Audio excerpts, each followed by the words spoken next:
Rumors are Arne Slot's review is on the 25th of May. However, if Liverpool's still in a Champions League place, or shall I say Champions League running for this season, it might get moved to June 2nd. Not only that, there's been some updates regarding Ibrahima Konaté's contract. And not only that, people, what has actually happened to our midfield? And not only that, are we playing exactly the same way how we were last season? And as the league evolved from how we actually play football? Sit back, relax. It's your Monday night show, people. Let's get into this one. Hi, this is Jordan Henderson, and you're watching Team Kop-ish. We ain't free back again, ripping LFC till the end, so go on tell a friend. If they rockin' red, they're a 10 champions, we the best, we come again. Kop-ish clean up in every region, elevation in every season. Catch up in all the fast match up in real rap, and drifty go on tell them this is that, this is that. This is Kop-ish, this is Kop-ish. Reppin' Liverpool till the end, champions, we the best, come again. This is that, this is Kop-ish, this is Kop-ish. The main free back up in your screen, real ones know this the place to be. This is Kop-ish. Yes, people, welcome back to the show. You know, times it is your Monday night show, one of the favorite shows that you love during the week, people. Hope everyone is blessed. Make sure you smash the like button. Make sure you subscribe on the road to 50K.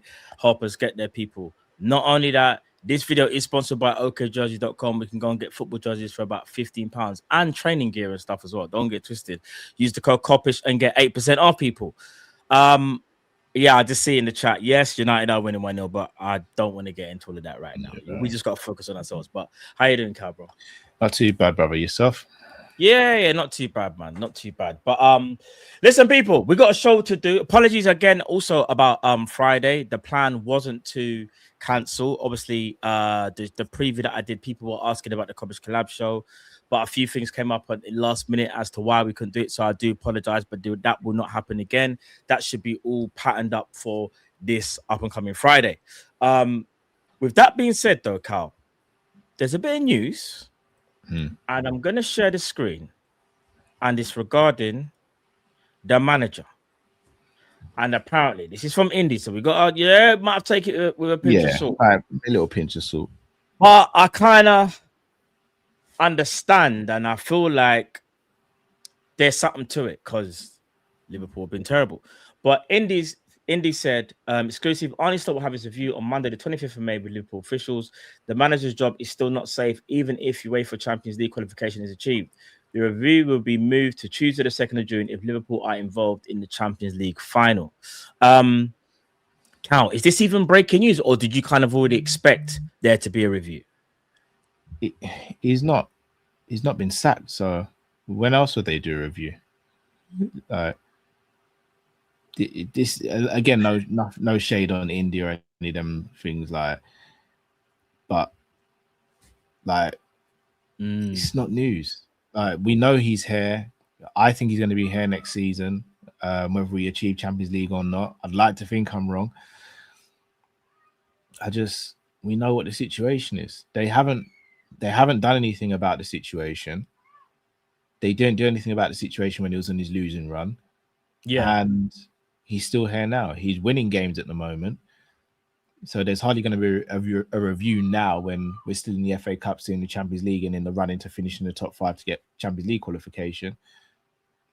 So, again, not to damn on what Indy's doing or Fabrizio or anyone, but I mean, I could have written this as a tweet and it wouldn't have got as much engagement, but I could have written the exact same tweet and it wouldn't really have made much of a difference, in my opinion. I agree. Listen, Liverpool, as it pertains to be, haven't met the objectives that were set out for this season. You don't back a manager with 400 and something mil to go spend and expect to be fighting for the top 5. There was always going to be a review, regardless, in my opinion, of whether we win the Champions League and FA Cup. You know what I mean? Like, it's just not been good enough, Cal. And I think the annoying thing for Liverpool fans is, let's say that there is a review and let's say that, they come to the agreement that he's let go. It almost still feels like it was still too late and we've kind of wasted a season. That's my thing as well, Matt. Yeah. That's because if we don't win the Champions League, if we don't qualify for the Champions League through the league, and then if we don't win the FA Cup, the damage has been done. Yeah. So like what's the point of the review? The damage has been done. We should have done something before, and we didn't. So yeah. So nothing now. All right, let me kind of go into, you see, this season, yeah. Let's talk about even like yesterday, yeah. Yesterday, obviously, Liverpool, we just about got the 1-0. We struggled to get that 1-0. Everyone's complaining about how we're playing football, and rightly so, it's terrible. Bro, if there was like one major thing that you could pinpoint as to what's changed from last season, what would you say is, if there's one thing that stands out more than anything?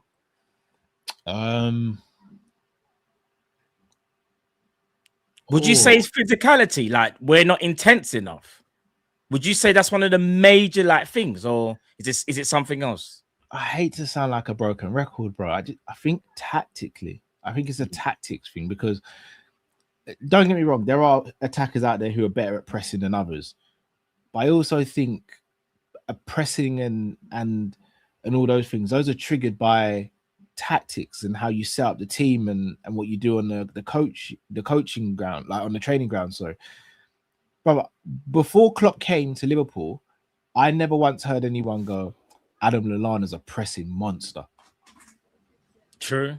I never heard anyone go, Coutinho is a pressing monster. Yeah. I never heard anyone mention anything about those sort of players. But that when Klopp came in, Lallana became a pressing monster. Coutinho became a pressing monster. Check this. Before Klopp came in, Roberto Firmino was seen as a flop. Yeah, doing that right wing back shift for Arsenal. Remember? Yeah. What happened? 100. He goes down as a pressing monster. So this notion that a player can or can't press, no, don't get me wrong, Matt. There are players out there who can press better than others. Like Sadio Mane can press better than Gakpo, for example. But if you put a training facility, or you put the players in a situation whereby they understand the triggers, what part of the pitch to mark, what spaces to close, etc., then surely you understand that there's gonna be better ways of pressing. But that doesn't seem to be happening. Like, it's disjointed. I saw Szoboszlai pick a sprint out, try and close down a goalkeeper and close down a centre back. No one else did anything. Yeah, that to me suggests there's no pressing patterns. All right, so do you know what's so mad? Yeah, what would you say our identity was last year? What was our identity?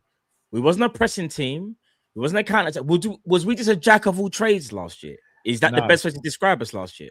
Last season, so I think, so again, I might be by myself on this. I think last season has to be split into two. I think the first half of the season, I think we were a team that were able to control games, use intensity, and use transitional play when we needed to. But also we were able to adapt to other teams' tactics as well. Look what I'm going to bring to the screen. So they got Data MB. Get us a sponsor, please, mate. Right, just found this, yeah. So I've compared Liverpool to this year. Sorry, guys, apologies. This year to last year. So for goals, last year 96.2 compared to 69.5. Attacking 95.2 compared to this year 73. This year we have even more possession. Remember how we was talking about how the manager wants us to become a more possession style team, a la PSG. Yeah. Counter attacks, we had slightly more last year. Defending 82% percentile compared to 69.5. But here's the killer: we have more physicality this year by nearly double compared to last year. We have more. No, wait. Let me finish. But our pressing was at 88.5 compared to 64.1. What do you make of this, bro? Let me show the graph. So the blue is this year, the red is last year. It suggests to me that we're more reactive as a team now than we were last season. We are reacting to our opponents because our opponents are getting the upper hand. So then we're having to fly into challenges more and do all these things rather than last season, where we were beginning stage of last season or first half of season, we were controlling games. Therefore, we weren't having to do the whole reacting. We were basically doing what we wanted to do in the game. And if a team tried to combat us, then we'd be able to combat them. often Gravenberch wasn't having to slide and try and tackle players. He was intercepting play and he was reading where the opposition were going to try and pass the ball as opposed to what they're doing with the ball. Ultimately, just we're not great this season. And the proof's in the pudding.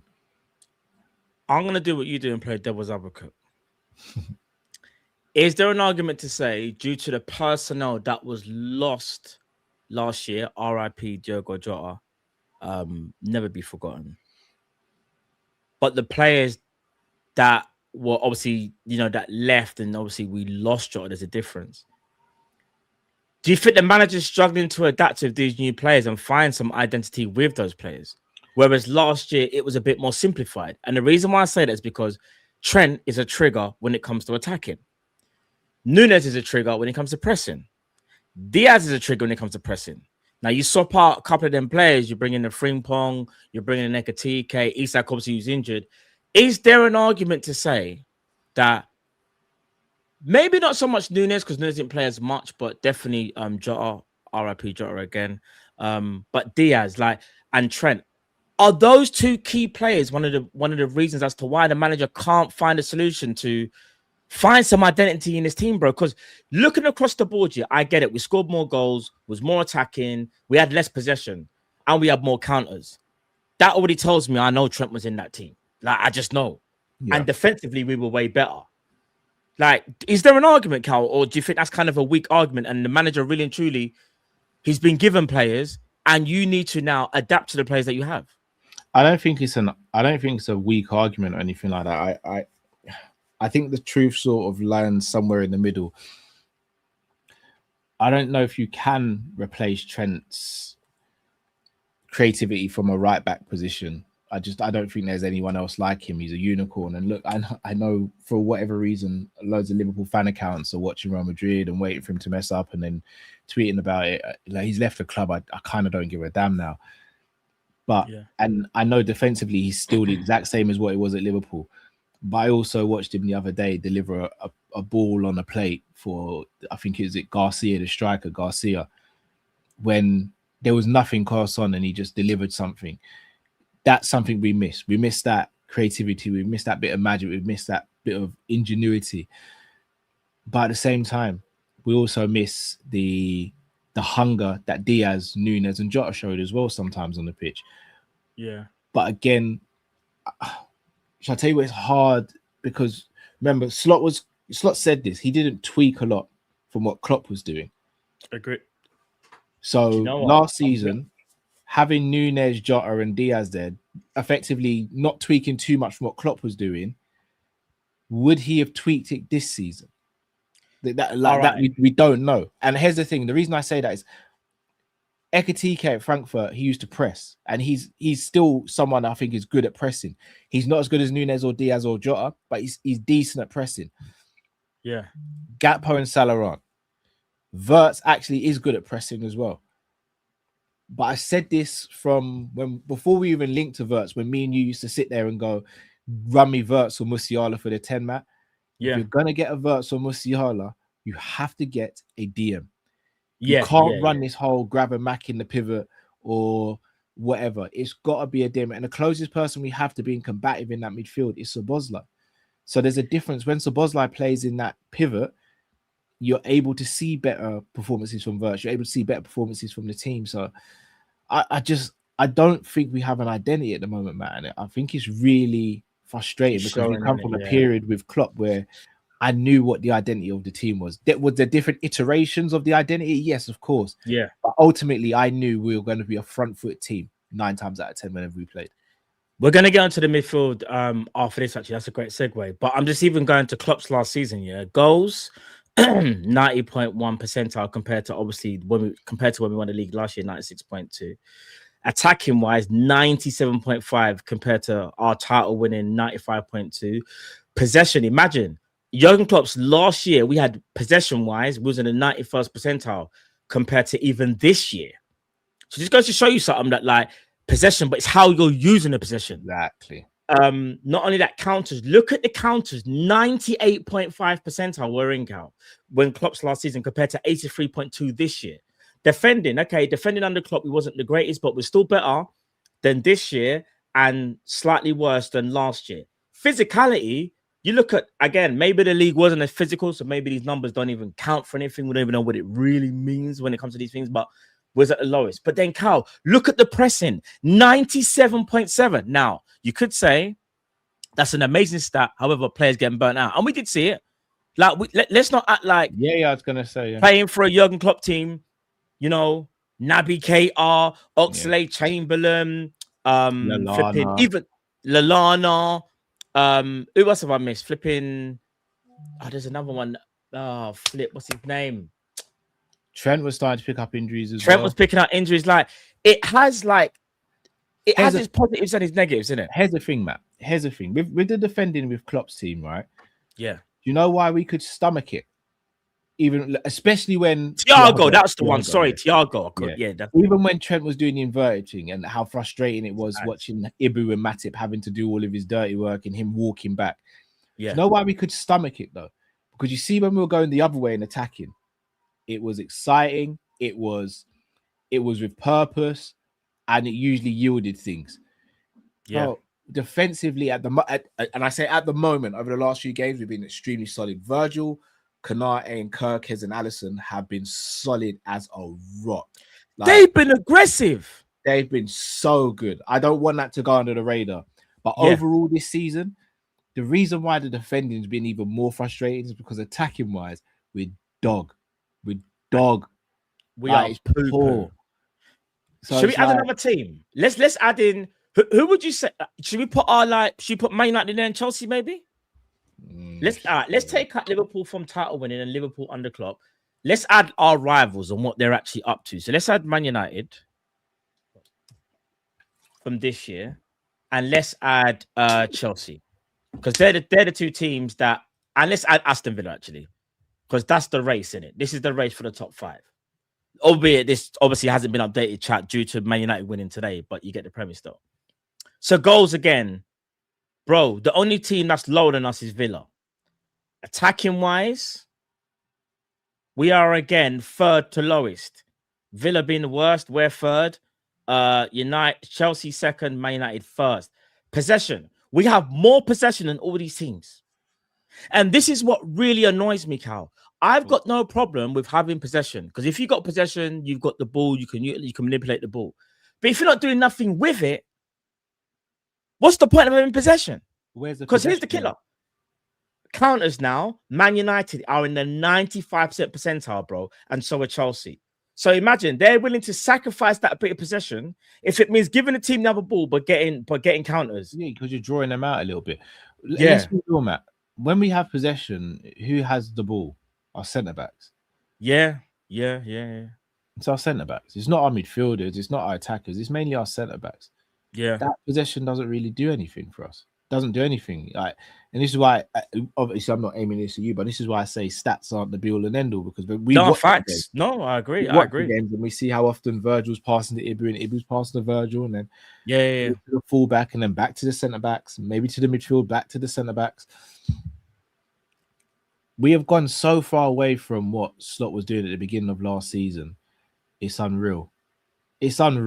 And yes, I know we've lost personnel, but I mean, what I find annoying is there's been such a narrative shift in the sense of I'm seeing people now saying, oh, Nunes was underrated and we should have kept him because we wouldn't be in this situation, or Diaz was so consistent that we shouldn't have sold him, and this, that, and the other. Like, Diaz went over, wasn't like 11 games without registering a goal or an assist at one point last season. Nunes missed chances for fun in the whole time he was at Liverpool and effectively set us back a year or so. We all sat here in the summer and we said we're going to win the league based off what we thought Slot would do and the personnel we brought in. No one can convince me that we haven't been utilising these players in the correct way. Kirkes was used as an inverted centre-back / fullback for the beginning portion of the season. Yeah, the third choice centre-back, basically, yeah.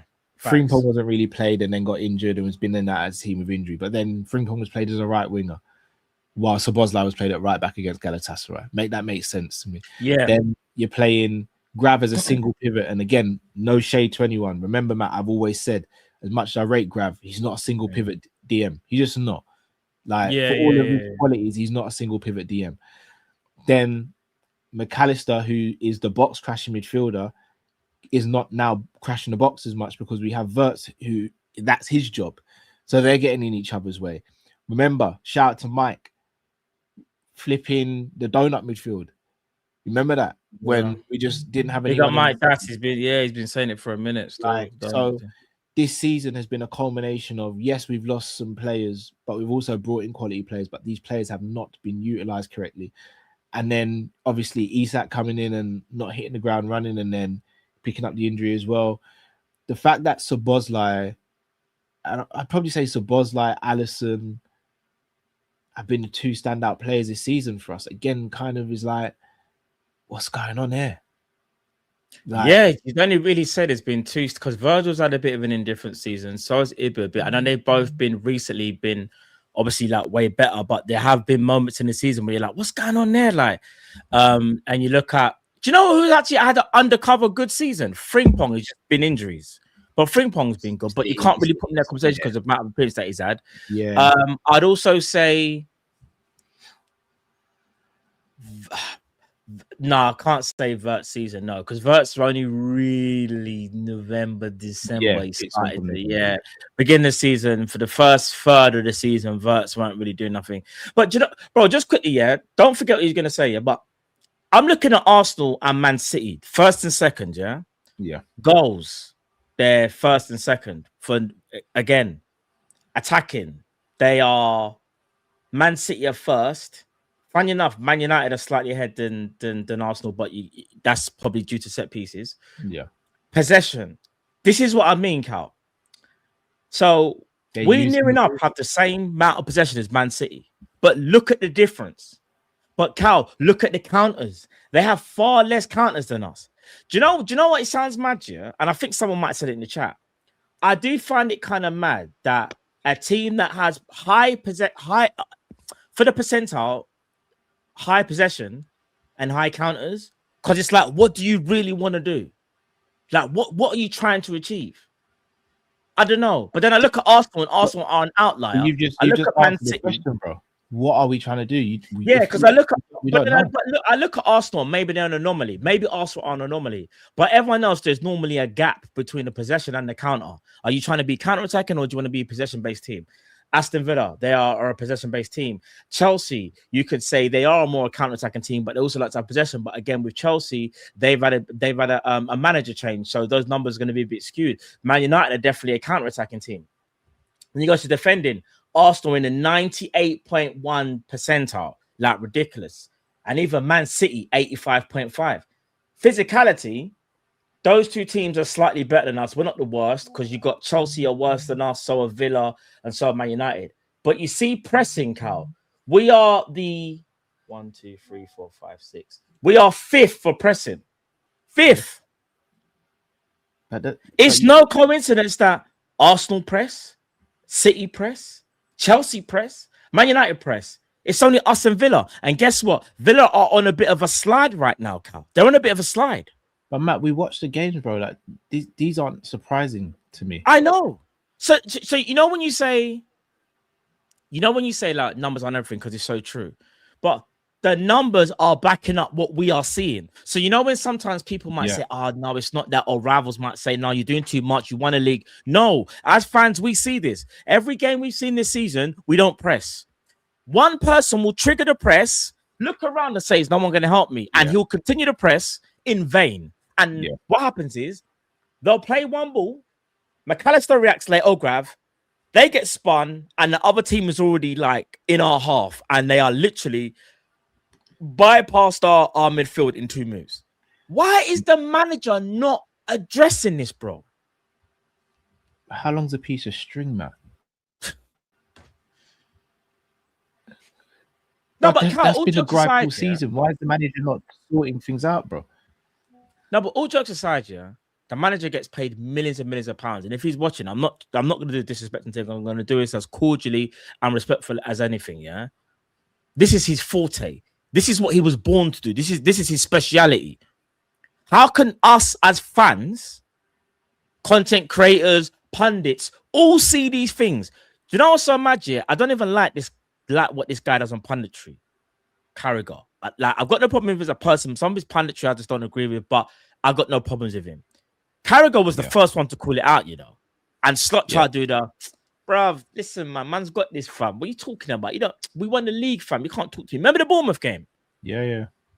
Carragher basically said to him, the way how you're playing football is madness. You cannot play the season like this. But here's the thing, Matt. Shall I tell you why I could understand Slot's reaction then, and also why I wasn't concerned at that point? Is because it was the first game of the season. That game was highly emotionally charged because that was the first Premier League game at Anfield since the passing of Diogo Jota. It's the first game of the new season. We'd signed these new players. The emotions were high. So I could look past that for that game. Salah broke down after the game. I knew everyone's head wasn't fully into the situation of the magnitude of the game. Which is a great valid point you made. It was the occasion of what was going on. That for me was the team are dedicating that night and that performance to Diogo Jota, and the result, the performance, everything was dedicated to him. So I could understand that. I didn't expect that to continue though. And then of course, you have the subsequent games, and you're like, okay, we won 5 out of 5, but even we were sitting there going, this isn't sustainable, but we expected to kick on because we thought this is just players gelling in and Slot's going to get this right because he got it right the majority of last season. What we didn't constitute is the manager has an idea of how he wants to play and he doesn't want to budge from it. My thing is this, Matt, Yeah. If I may want to drive to work every day, but if I'm sitting in traffic for half an hour and it is quicker for me to get the train, then wouldn't it be better for me to get the train? Even though I prefer to drive, it's better for me to get the train, right? He wants to play a certain way of these players. But if these players aren't able to play that way, then you're meant to be able to adapt and change and get the best out of the situation. And he simply isn't doing that. Yeah, no, I hear it. I was trying to do like a little pick, but you can't really, because it's done the league, you can't really compare PSG to Liverpool. Because remember, this is relative to their league, so you can't compare it. And I agree with everything you said. What I feel has happened, is that, like you said, last year, the manager hardly made any changes to the year before when we was obviously in a title race, but kind of fell apart last couple of months. And he said, with these players, I want to play total football, forgetting that it's the Premier League and this is not the Champions League or continental football. It is a fast-paced league. It is intense. Now, what I struggle with is that a manager who's just won a league surely now has the experience and know-how to negate a league. So even if you're not going to win it the following year, you know how to negate it at the best of your ability. I feel like this manager has just taken the absolute piss in terms of, excuse my language, taking the absolute mickey, because he sees everything we're seeing, refuses to ignore it, refuses to accept responsibility, but want to sit down on a round table and and he would demand them and act like, yeah, we have to improve, shut up, bro. We don't care. Yeah. We just want to see it on the pitch. How about this, Cal? Here's another thing about Liverpool. Even if you was going to say to us, you're going to play the worst football ever seen, but it gets results, I won't be happy with it, but I can deal with it because we're getting 3 points. There's no guarantee that our next game against, is it West Ham? Is it West Ham Saturday, 3 p.m.? Is it West Ham? Bowen and the Mandem? Yeah. West Ham, yeah? There's no definitive thing to say Liverpool are going to play terrible football and get a result. You just don't know what Liverpool you're going to get. I don't also feel like as a manager, big up Rio, if you're watching, big up Trey, if you're watching, big up all the youth them. Another prime example, like Rio comes on and has an amazing cameo, and his first thing is to kind of like debunk what people have been saying all season about him being given a chance. He was the first person to say, this 17-year-old has played the most minutes out of everyone. Even if we don't care, because the proof is on the pitch. And Rio is a threat every time he steps onto that pitch, whether he's on the left, whether he's on the right. Rude boy, whether he's a striker, it don't even matter. Rio is a talent that I feel like the club are, or should I say he, doesn't want to utilize. Can you explain why, Cal? If you're the manager, why would you do that? Is it, am I going mad? Am I not seeing something? Is it overplaying him at 17? Like, what do you think it is? So, I know. Sorry, I know I went off on a bit of a rant, but no, you get no, the you premise. didn't. I know I'm not going to be popular with this opinion. Yeah. I don't have a massive issue with the notion of protecting Rio, because we have seen it in life, especially in the Premier League era, that players start at 17. I mean, Sterling's a prime example of it. Started at 17. Yeah.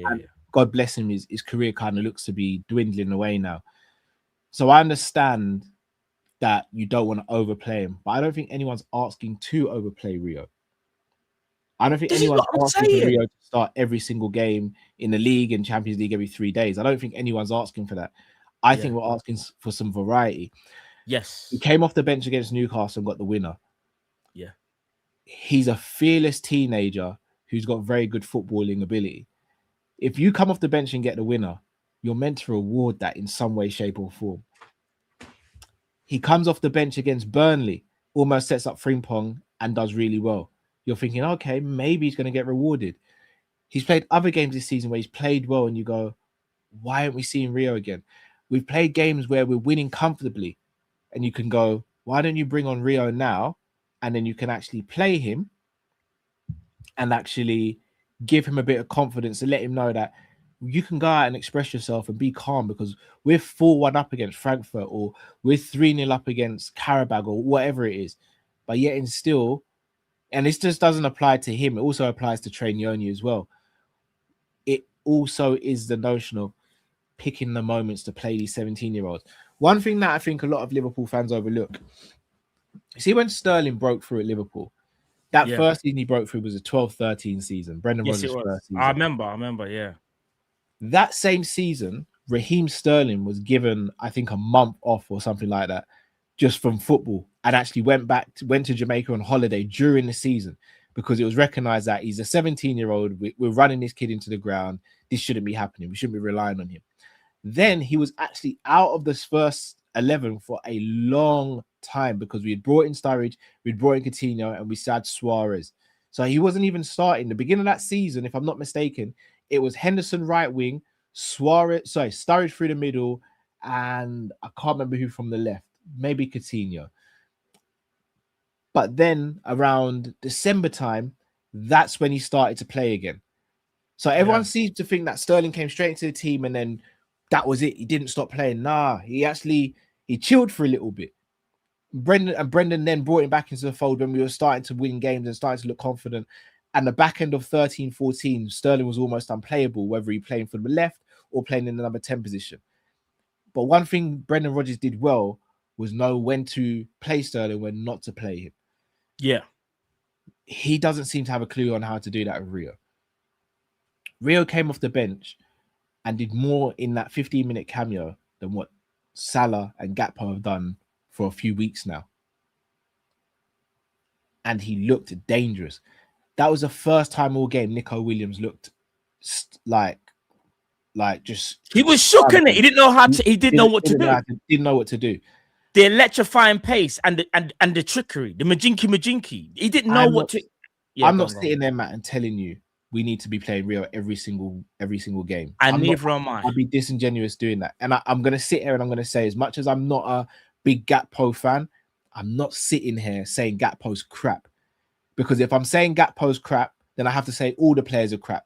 But I'm also saying, as much as I think Gakpo is one-dimensional, he's also not being helped by the tactics either. In the same way, Salah's not being helped, McAllister, all these players aren't being helped by the tactics. So I will never sit here and say Gakpo's crap. I don't think he's as good as what a lot of people in the fan base have hyped him up to be, but I don't think he's crap. But this notion that it's got to be Gakpo every single game, when you've got a Rio on the bench who's hungry, who's good on the football, he's confident, he's got good trickery, he's got good pace.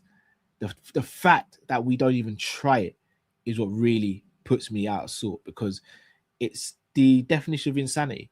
We're trying the same thing over and over again and expecting different results. Do you know how easy it would be? And I'm not even saying this as someone who's played at a high level of football, but if I know someone's always going to cut in on their right foot, Matt, do you know how easy that is to defend against? every single time. And it's not like, and again, I know people will say, oh, but Messi and Robin used to do that. Yeah, they're the elite of the elite. Gakpo's not in that category.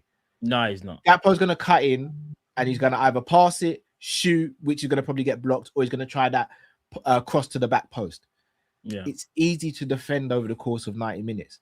Bro, when Rio gets on the ball, I don't know what he's going to do.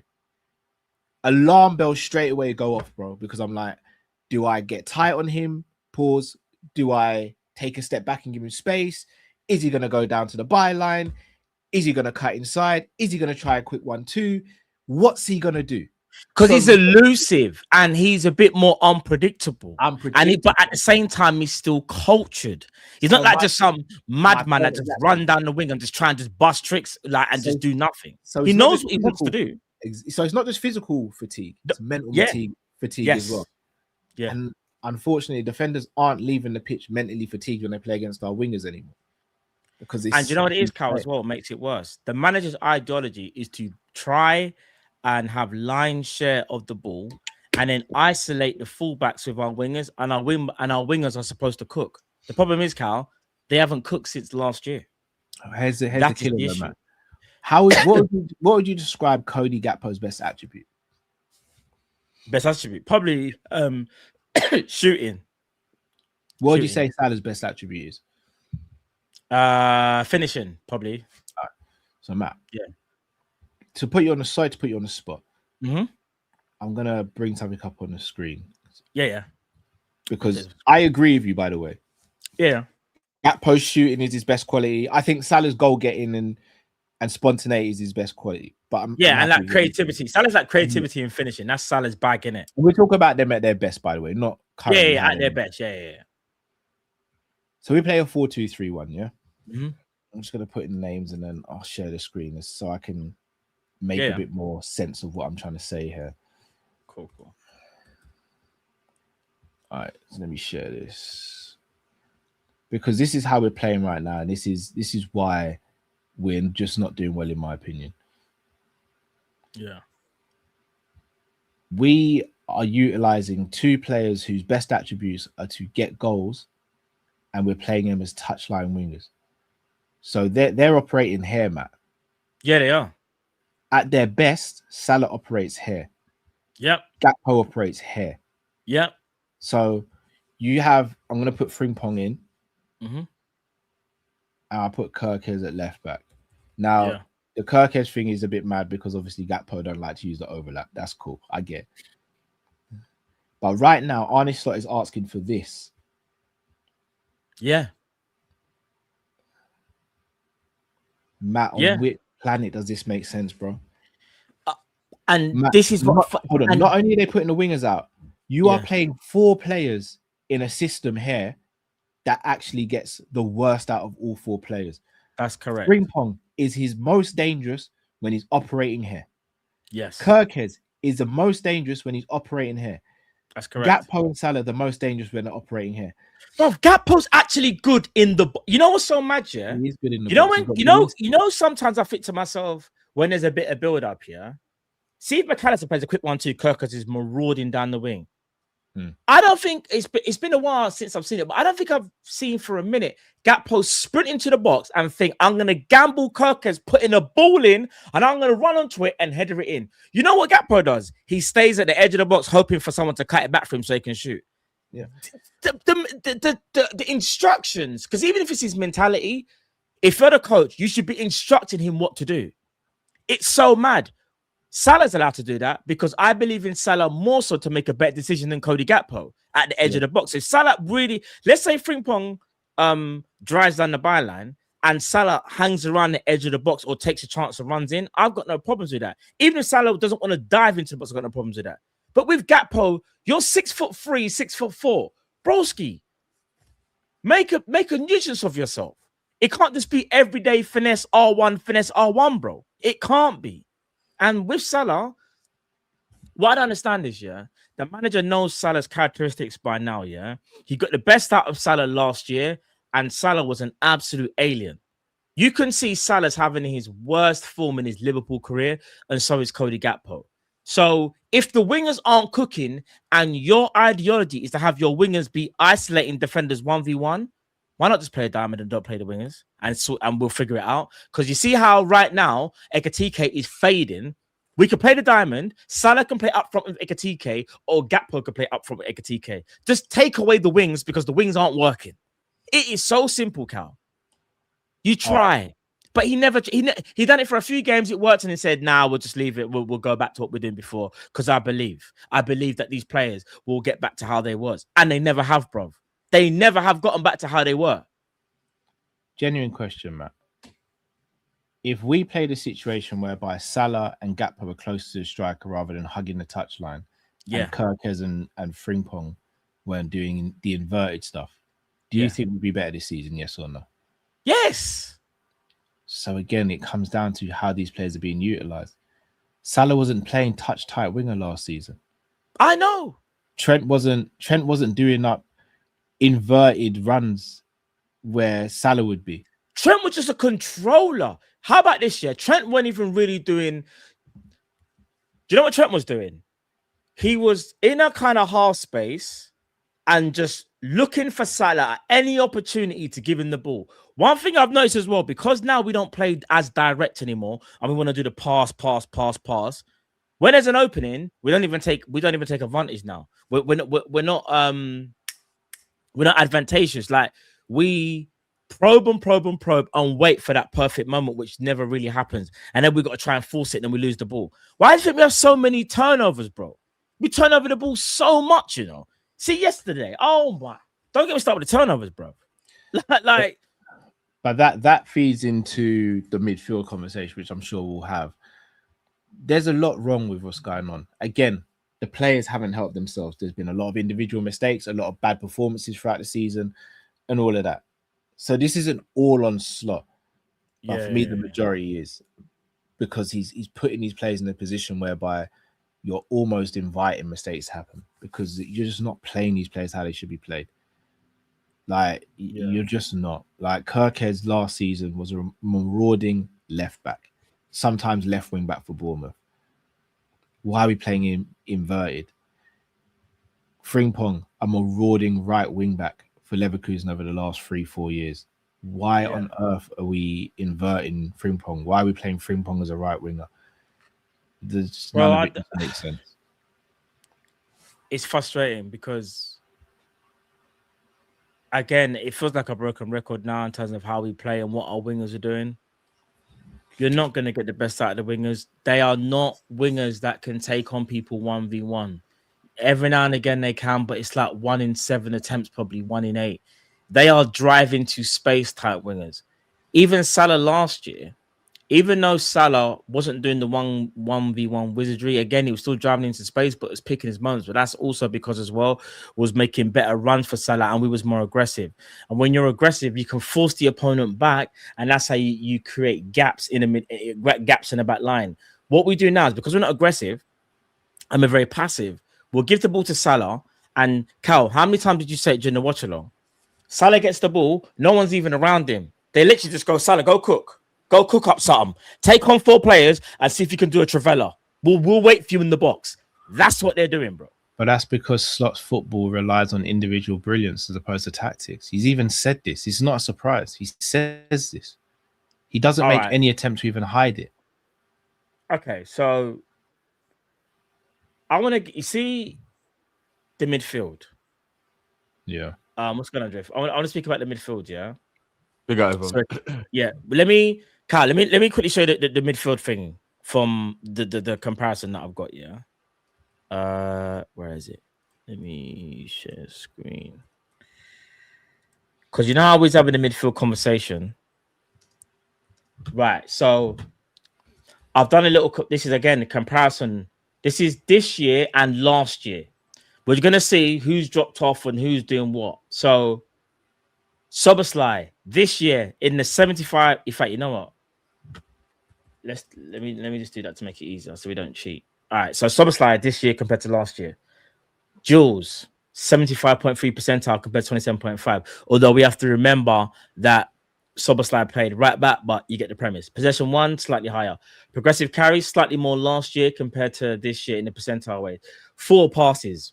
Now, again, that could be skewed to him playing right back, but we've also seen what Soboslai's been doing this year, and he's been more of a progressive passer at the 87.4 percentile compared to 23.8. 4 passes, again, percentage is way higher compared to last year. Key passes, he made more key passes last year. I guess you could say that because he was playing the more than number 10 role. Progressive passes, Soboslai, 89.2 percentile compared to 22.5. As you can see, Soboslai is literally maxing out every metric that he can, practically. Yeah, he's having to. Yeah, and rightly so, because he's arguably been the best midfielder of the season. Now, let's get on to Gravenberch this year and last year. So, Grav, this year, higher for Jules, but 1 possession more last year. Progressive carries slightly higher, 86.3 compared to 81.6. He's making more forward passes at 88.1 compared to 72.9. He's making the forward pass percentage as well is slightly better as well. But he made more key passes last year. But this year, he's made more progressive passes. Do you remember when Grav said he's been given more license this year? Yeah. There's probably the reasons why the numbers are higher. He's been told to go and link up with the attack. Yeah. We don't know if that's still the case, though, Les. That was months ago. Slot might have changed that. Because that was like September when Gravenberch said that. We don't know he's still getting the license to do that 5 months later. But how would you say Grav is playing compared to last year? I don't think he's attacking enough to feel like he has a free role. Would you say he's more attacking than last year, though? Because I would. Not in the last few months, no. The midfield's just got a lot of gaps in it because of the overall tactics. I don't really feel like I see it in them first few games. Yeah, remember he was scoring goals and he was getting involved. Mm-hmm. He hasn't done that for weeks, though. I don't remember the last time I saw Grav do that. But as a whole, he seems to get forward now. All right, let's get on to McAllister, because he's the one as well that people have been saying has fallen off a cliff, per se. Can I just I can only start, Matt. Before we get into yes, the beginning of the season, we all asked the question to each other: who's the player that we suspect might underperform this season? And we all said McAllister, not because of the talent, because of the fact he finished last season with an injury, didn't have a pre-season, has been running to the ground for club and country since he's been in the country. We've seen a product of that now. This is quite mad. So the dual percentage from last year is at 76.6 compared to this year at 39.1. That is a massive drop-off. That's possession 1. 83.9 last year compared to this year, 47.7. So what you're telling me now is McAllister, if he's in a duel, doesn't normally win it. And not only that, he can't really get there. That is what you're Progressive saying. carries the ball more forward passes, but his forward pass percentage was higher last year compared to this year. Last year, 76.8 compared to 55. Key passes around the same, and progressive passes, he makes more progressive passes. Obviously, stats can't show the running and stuff, but I think it's clear for all to see. We have a serious issue with Alexis McAllister. And I think it's a conversation that needs to be had. I feel like I don't think we're doing anything wrong as a fan base to ask questions and think what is best for him. Do we give him another year? Is he having a bad season? Because here's the thing that like I can understand and what I don't understand. I understand how your passing can be a bit off, but you see your energy and your desire and stuff like that. Like Mac was never the quickest, but the person who was never the quickest has gotten even slower. Are we seeing another Fabinho situation here, guys, or is that going too far? No, that's going too far. He's only 26. There's no way he's already lost his legs to that level.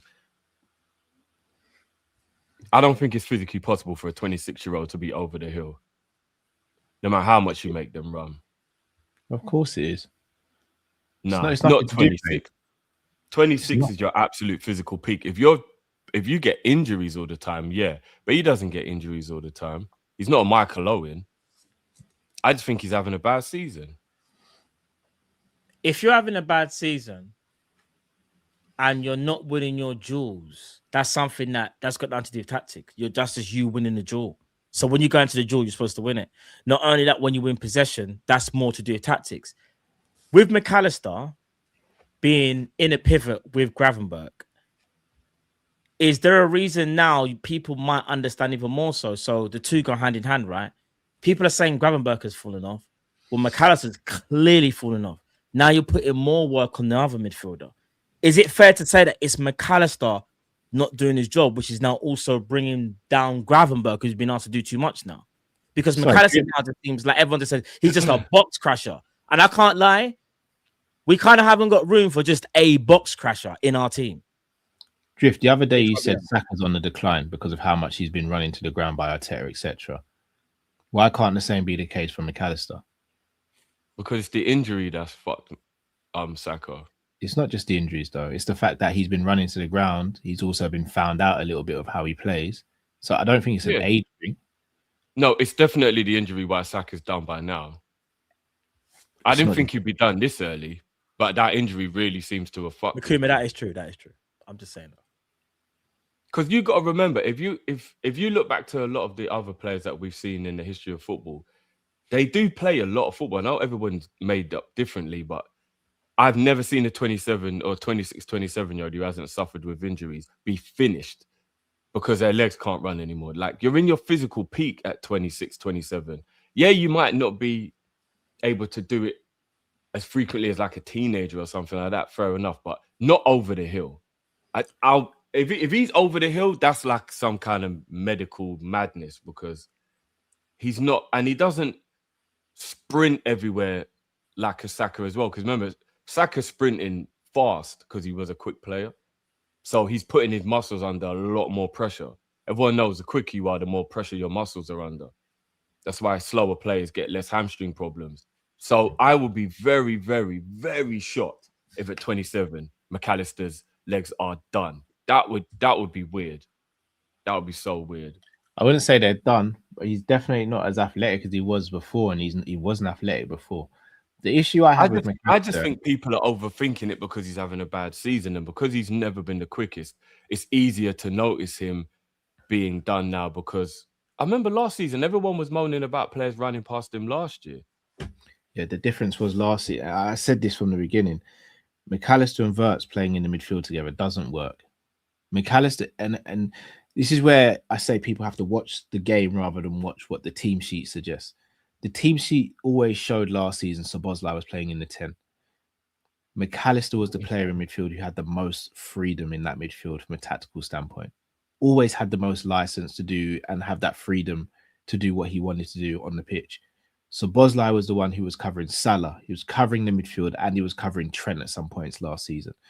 Therefore, when Szoboszlai plays in the team, you get the best out of McAllister because he can box crash without thinking, oh, geez, if we lose the ball here, I ain't got no one to bail me out. Because you can't just rely on Gravenberch to bail him out. And Wirtz ain't going to run all the way down the pitch to go and get the ball. Szoboszlai will.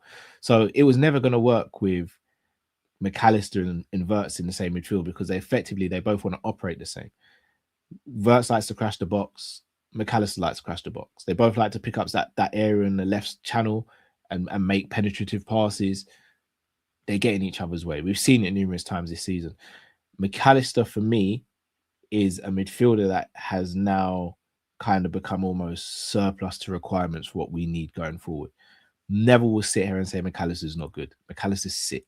Like, I'll be the first to say McAllister's a baller.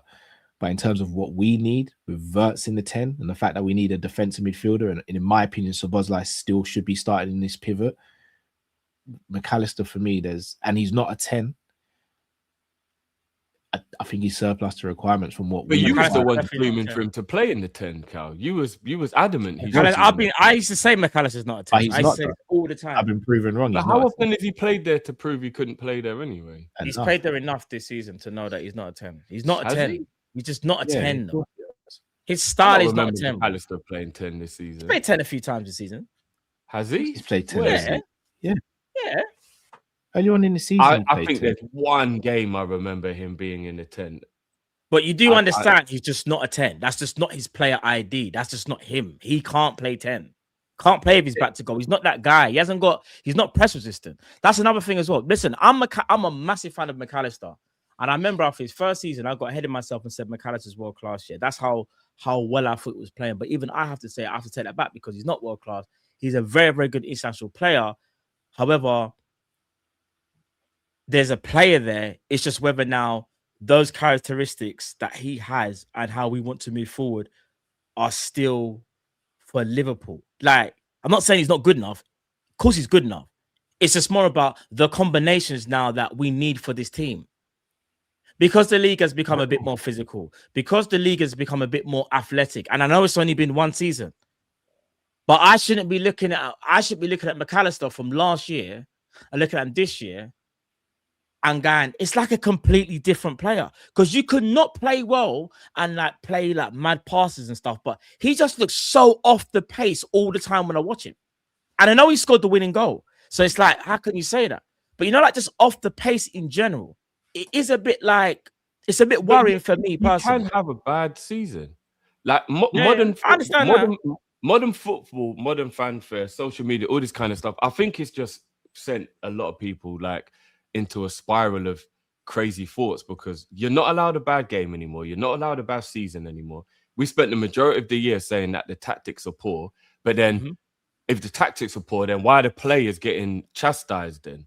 Because I was the one who used to champion the players are the ones who need to take blame. And everyone but McAllister stands out badly. The tactics can be bad and the players can be bad as well. They're not exclusive from each other. Yeah, but you said you think it's 20% players, 80% manager, right? Yeah. So if that 20% is on the players, then why are we going to dash the players out? 80% is an overwhelming manager issue. So why all of a sudden are all these players not good enough anymore? Because I just keep getting very confusing messages from the fan base about I don't understand it. I don't know. Because the tactics are bad. Why is it you want reinforcements then, Drift? If these players are good enough, why is it you want reinforcements and changes to the team? Because we've needed reinforcements. We've needed reinforcements before this season started. We knew we needed a backup winger. We knew we needed more centre backs. We've always said it would be nice to have a combative DM. I don't think these players should go to get those. The defender's situation, there's already a space. The winger situation, there's already how do we make space for these new players coming in then? You get rid of people like Endo and Chiesa and the players who clearly the manager don't like. They won't play.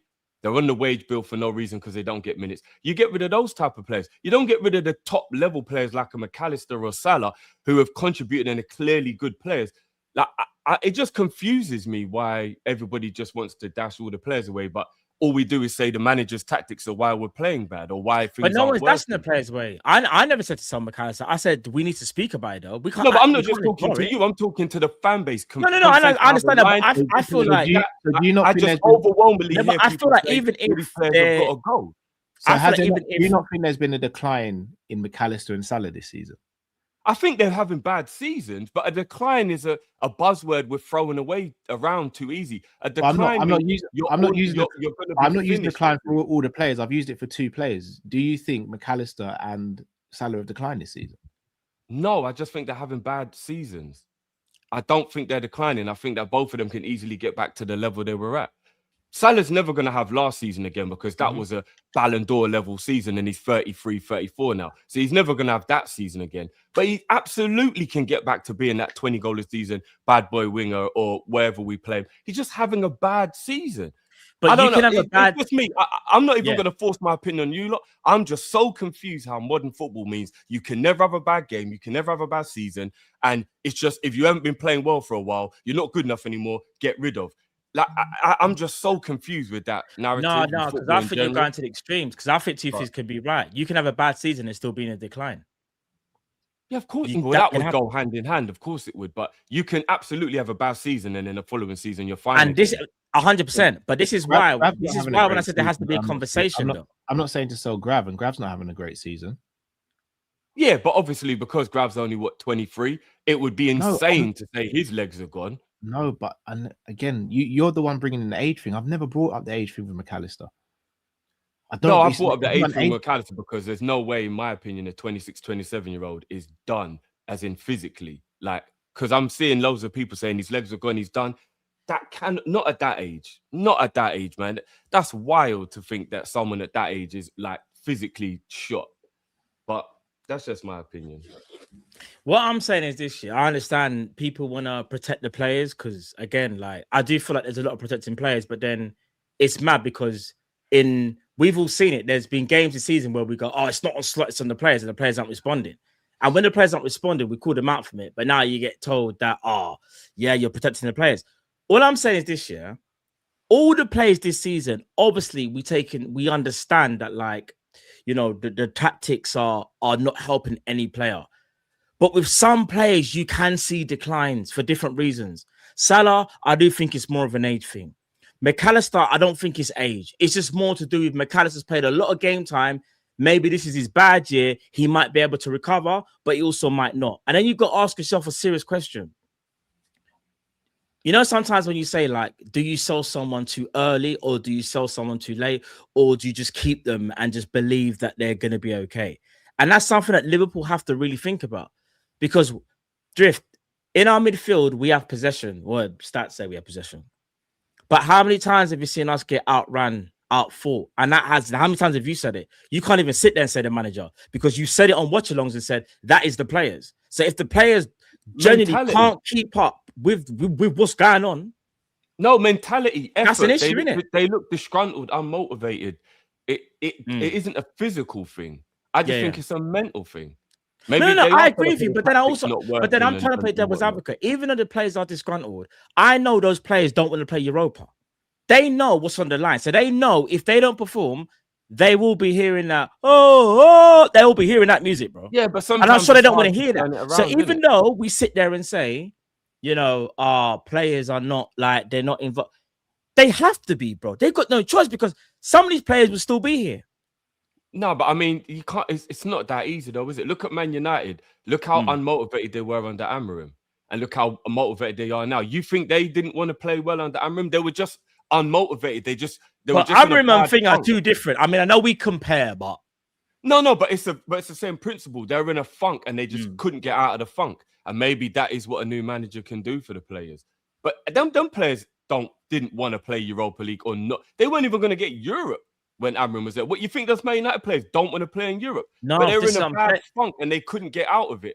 And now look, all of a sudden they're feeling positive. They're playing well again. That's why I got to the point where I was like, yeah, Slot's got to go because this is clearly like whatever the bad vibe is, like it's just not going to go away now.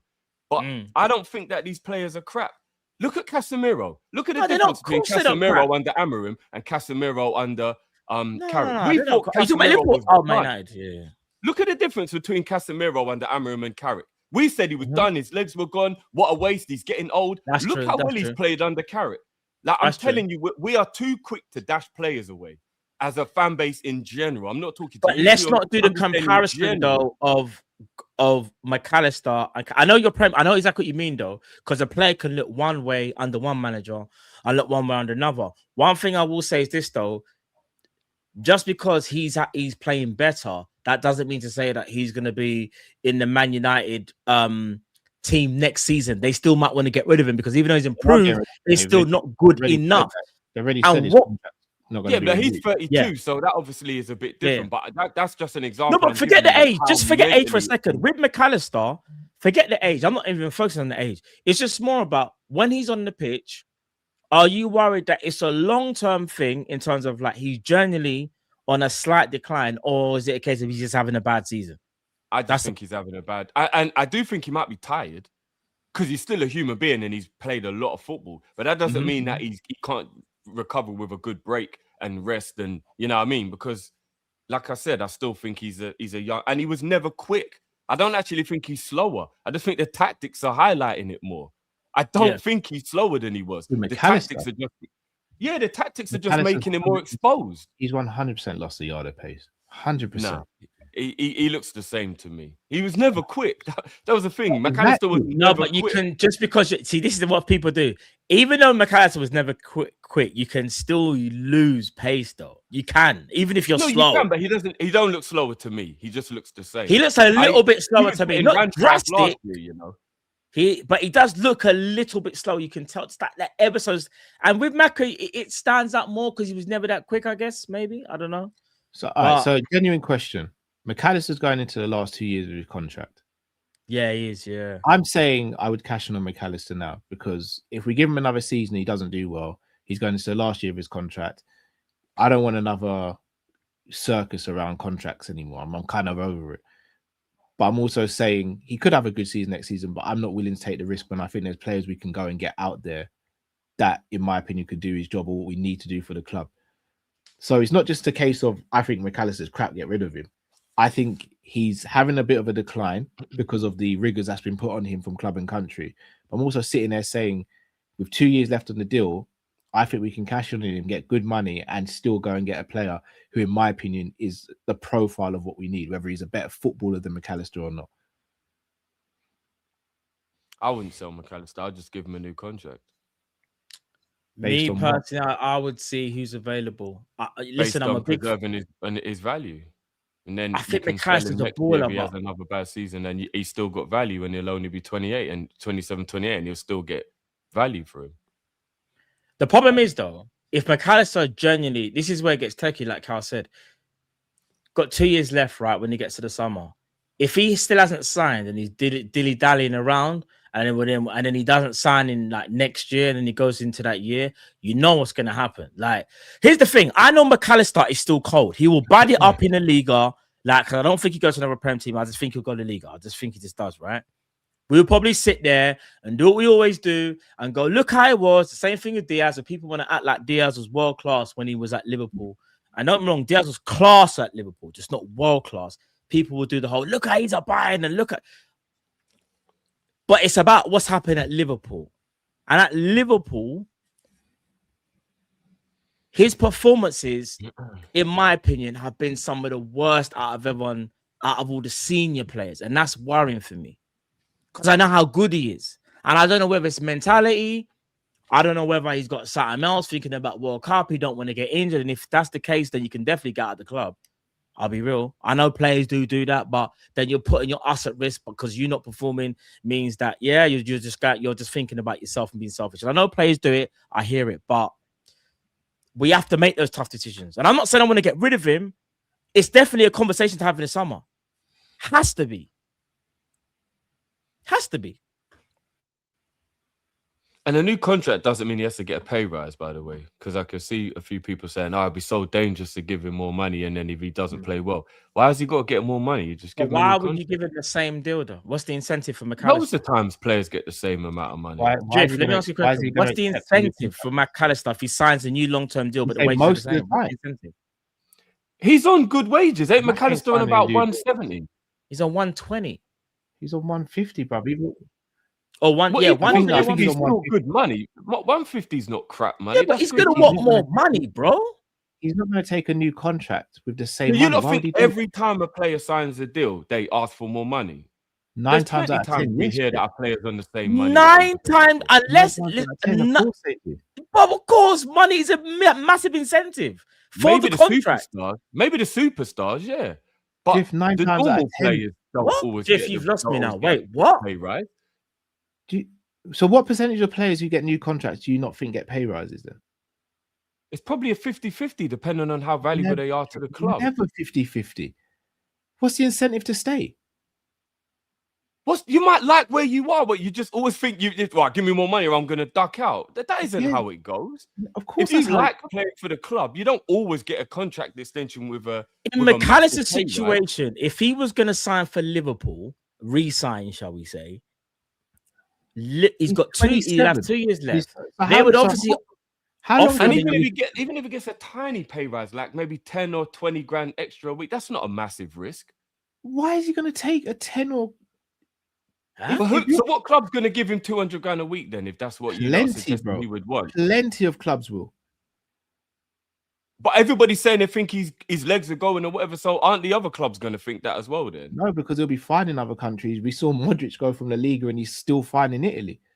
Just because his legs are going in the Prem and all that, did he? So you genuinely think McAllister's going to re-sign a new contract with Liverpool? And for how long is this contract going to be? You give him like 2 extra years, so he'd have 4 years again. On the same terms, if he's never accepting that.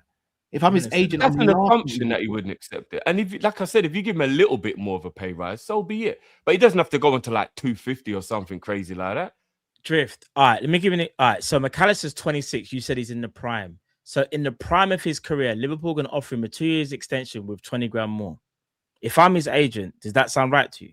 You're the prime of your career. If he doesn't accept it, then you think about selling him. No, but Drift, we have to give him over 200 grand a week. But this is where I have to say, in my honest opinion, if a player's in the prime of his career and the club that he really wants to stay at only offer him an incremental increase in wages, he's going to look at that and think, what kind of madness is that? Surely, no? Yeah, if he was on baby bucks, yeah, but he's on good money already. Yeah, but Drift, we know how fast football moves. For example, I know it's unverified, but we reckon Cody Gakpo's on about 200. Not 250, but he's on about 200, right? Yeah. McAllister's on about between 120, 150. Bro, in my opinion, McAllister is going to get suitors from La Liga, League Up, maybe even a pitch. I don't know the suitors. And none of them will pay him 200 grand a week. Only Real Madrid. Real Madrid and PSG are the only teams that will give him 200 grand a week. Do you know who else would? Bayern Munich. Bayern Munich would have given 200 grand a week. Do Bayern Munich need a McAllister type midfielder? I'm just giving you an example. There's another team that would give him the money. I don't know if they need him, but I don't know. I haven't really checked the squad. You know what?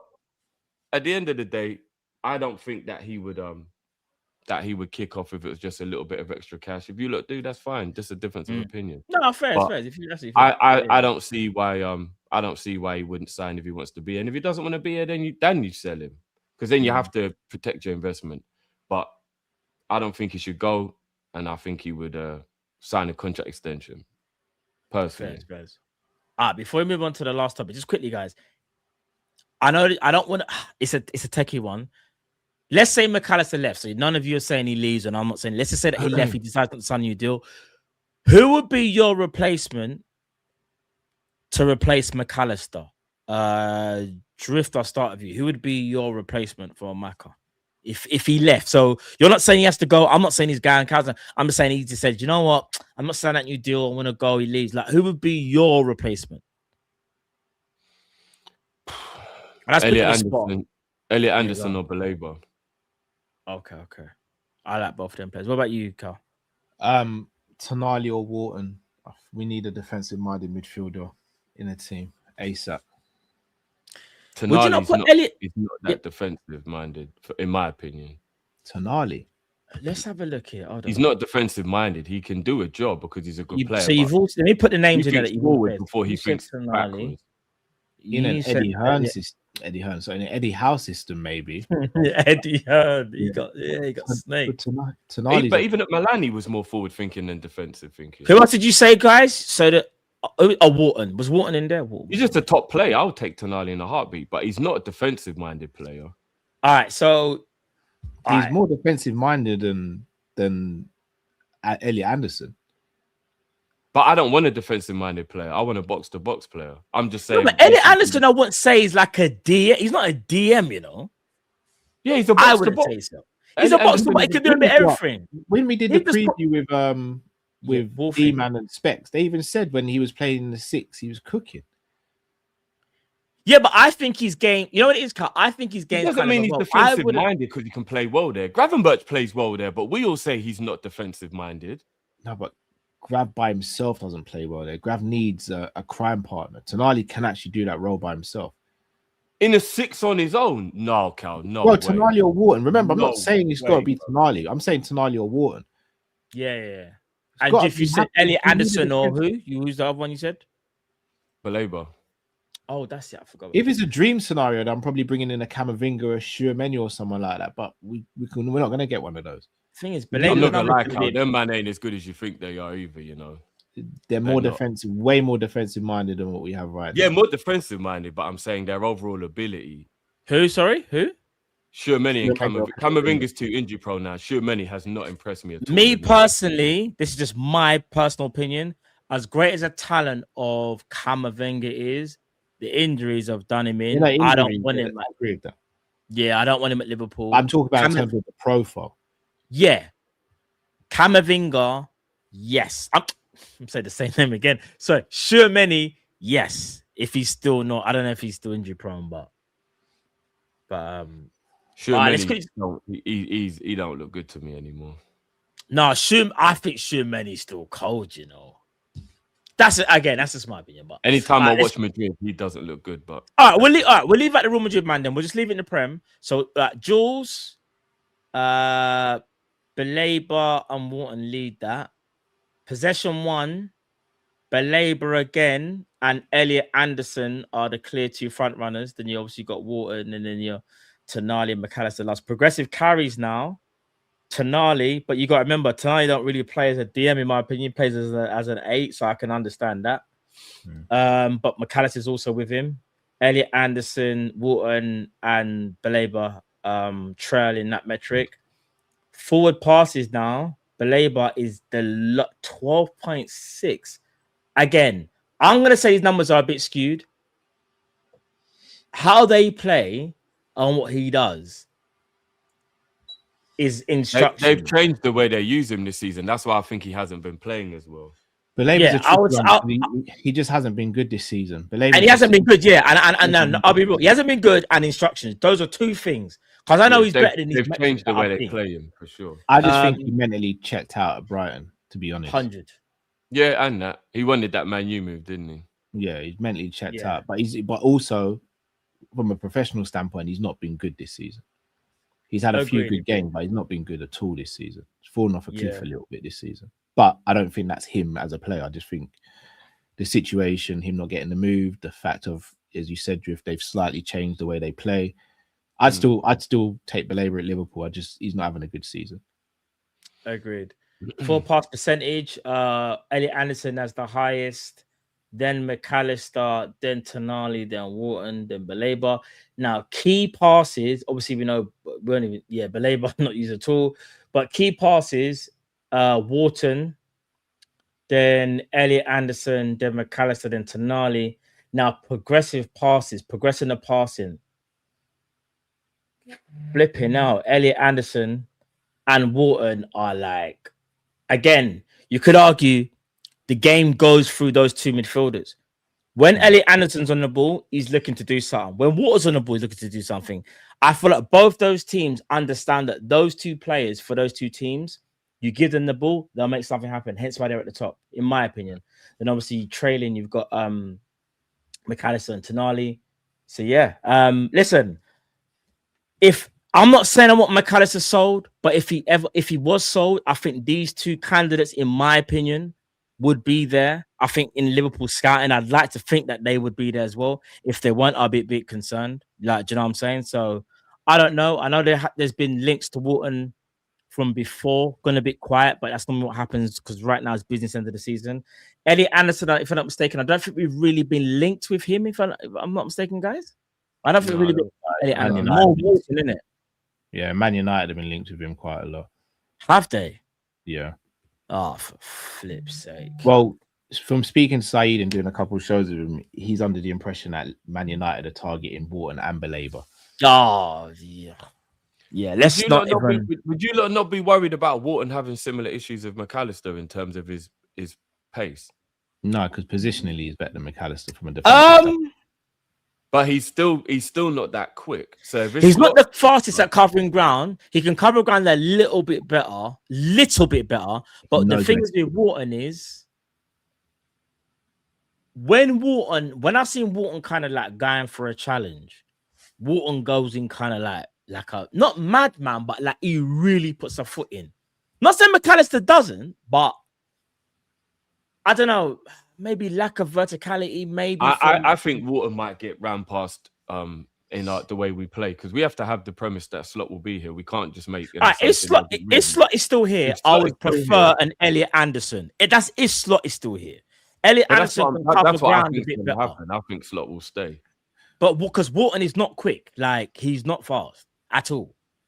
He's probably just as quick as McAllister. If I'm being, he's just ever so slightly bit quicker. He's got the longer stride pattern. He's a bit taller in it, but there's not much. Just a little bit quicker than McAllister. Yeah, but I would rather.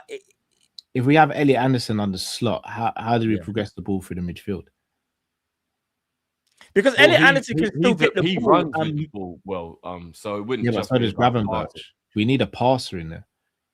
No, but Elliot Anderson can pass though. Yeah, Elliot Anderson's got a good pass on him. I never said but we need a top quality passer in there. I know what you're saying. Yeah. All right, let me give you an example. Enough.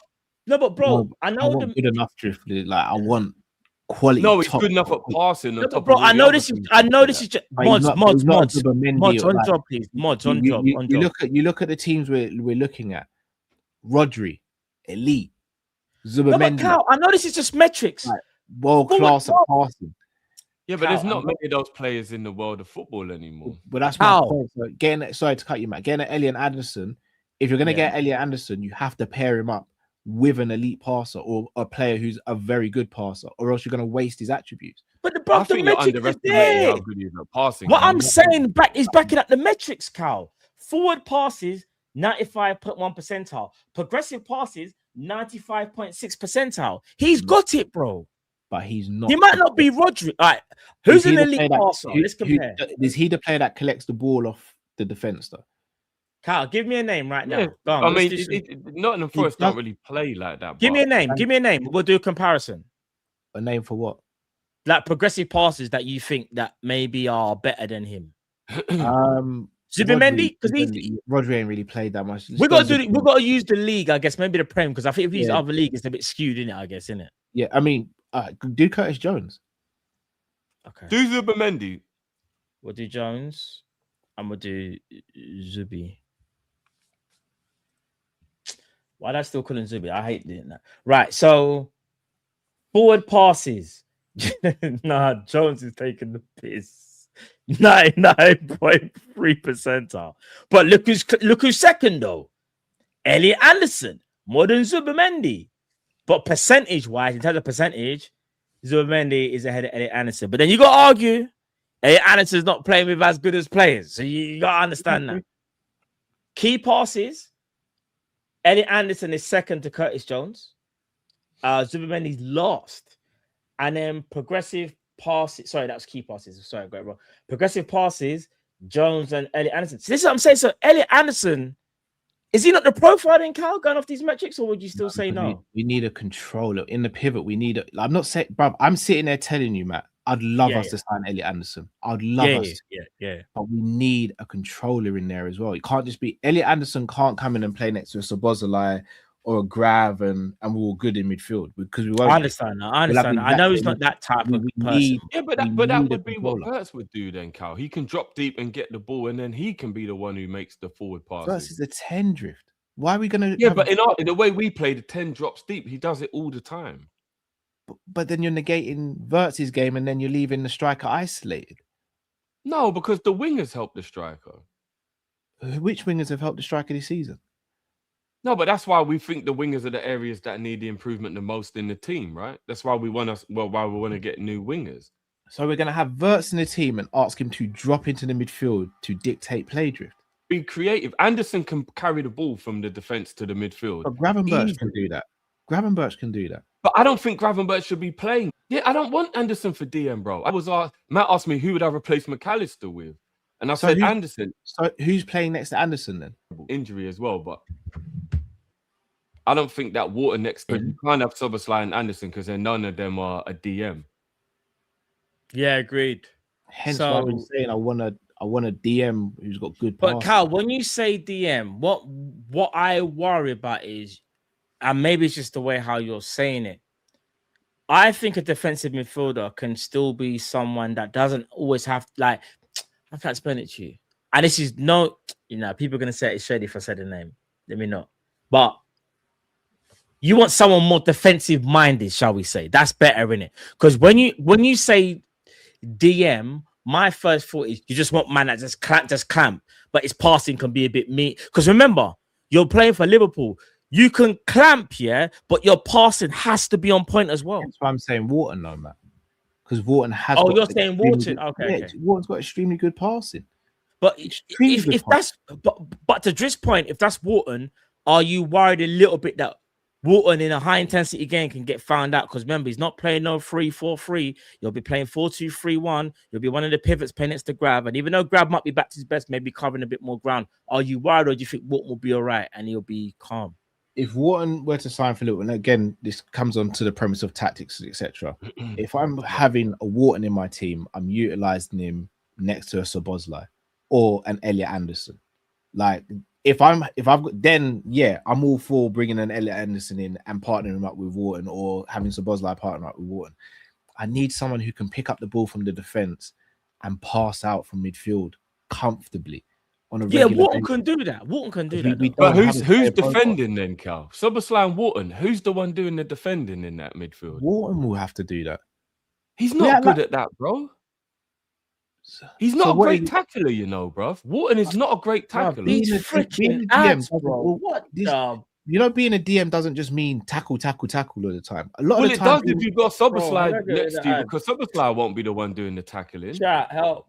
It is about recognizing where the passing lanes are going to. But bro, do you know how many times Fabinho would just intercept play and the move is done? All right, let's get. Yeah, because Fabinho was an elite tackler as well. That was the difference. Which also made him the best of the best, right?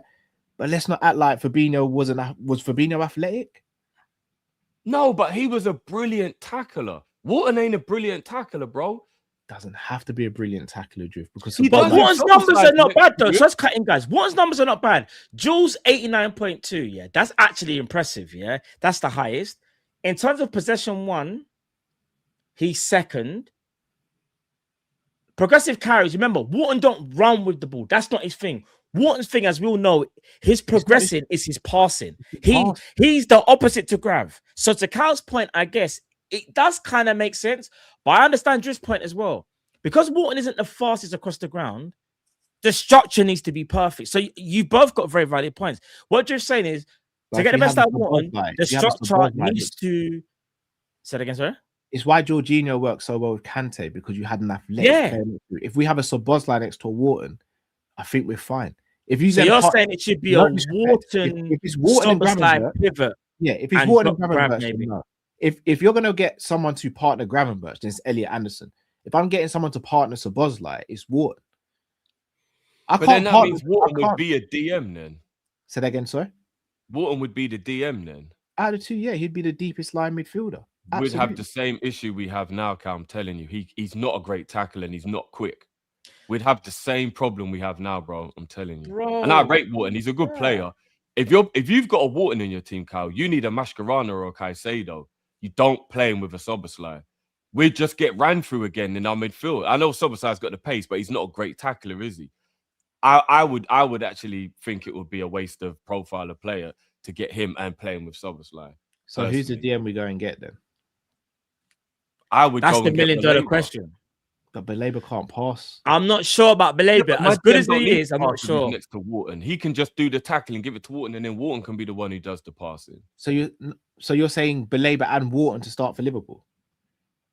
Yeah, in an ideal world, if you're talking about profile of players. There's not enough. There's not enough. Like, I don't know what the word is. There's not many DMs in the world as well. It's very difficult to. No, Baleba and Wharton is not. As of right now, Szoboszlai has to start in the pivot and Wirtz has to start in the 10. That's the reason why I think we need a DM to play with Szoboszlai. I agree with that. Who is the DM then? Because it's not Baleba. Outside of Baleba, there isn't many. Szoboszlai ain't working. Baleba and Szoboszlai is definitely. Yeah, I agree, Drift. It's not even about there being two left foot. It's just not the combination. You can't. Let's say that they cut off passing. Isn't good enough. No, but let's say that you cut off the work. Passing lane, yeah. I know Baleba can dribble, but Baleba's a little bit like he's like a Grav light. Like there's more chance of him losing the ball when he's driving the ball. More so, even though he can drive with it though. Do you know what I mean? Yeah. So that's why he would give it to the player who could progress the ball up the pitch. Because sometimes here's the thing: the passing person is supposed to be next to Grav in slot system, which is supposed to be McAllister. But because McAllister hasn't been performing to that level, the only way we've really been getting out of the press this year is by using Grav and overusing Grav. Because McAllister's passing just hasn't been up to standard. Because here's the thing, McAllister's never really been press resistant, but last year he was just better. He was better at being press resistant. But he's still not press resistant. Add Onana to that list, please, bro. What? The one from Everton? He's at Villa. Why does everyone keep talking about Everton? Bro, why do we think we're going shopping at Everton, bro? No, he's Villa. Been at Villa for a year and a half now. I'm going mad. I've done it again. They're going to cook me now, innit? He's been at Villa for a while now. I don't know why people keep on saying Everton. Why do I keep saying Everton, blood? But we're not. You think Villa are gonna anyway? I don't think they'll sell him, but I would love Onana. I think he's a cold midfielder. Yeah, but bro, you know what it is? All right, to Cal's point, if you want someone to just break up a passing thing, his game is limited. He's not a great passer, but when it comes to driving with the ball and cleaning up and tackling, he's brilliant. I don't need progressive my DM carry, to drive with the ball, 23.2. I don't need what? I don't need. He's better at breaking up play. That is it. No comparison. Let me show you something. Let me show you the levels. Even though this is a shit graph, Anana's injuries do worry me as well. This is a shit graph. He does get injured a lot. I can't. This is a terrible graph, and I respect it. I respect it. Win that and possession, Anana wins that. Progressive carries, Gravenberch. 4 passes, Gravenberch. 4 pass percentage, Gravenberch. Key passes, Gravenberch. Progressive passes, Gravenberch. What are we doing here? But we would be buying him to do all of that. We'll be buying him to sit next to whoever we're talking about, like a Wharton or someone who do that part. No, all we I need him to do is win the ball, bro. That's what we just need. When you're saying when you're saying he's a better version of Gravenberch, what I'm saying is that Onana is a different profile. Onana is a DM. So you know how and that's why I would want him to play DM. Yeah, but when you say Gravenberch, that's why I was like, but it don't make sense because Gravenberch isn't a natural DM. He's naturally an 8 who can play the 6.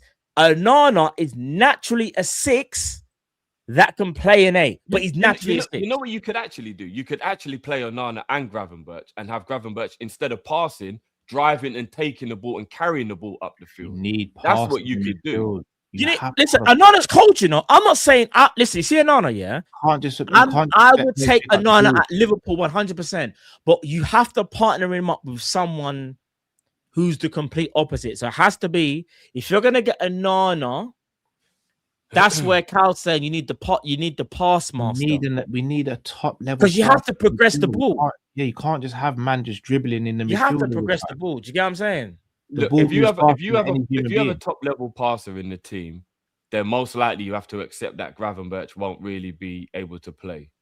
Yeah, bro, I'm not tied to or married to any player in this team. So that's what I'm saying. So then that means that we're actually dismantling the entire midfield more so than playing Gravenberch and then getting someone who can play next to him.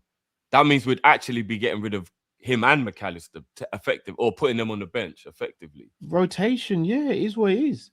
Well, then Onana would be the perfect one to replace Gravenberch for me then. Out of all the people I can think of that are available and would be realistic. But we still wouldn't have a passer. Who's the passer in the midfield? So you're going to get 2 then.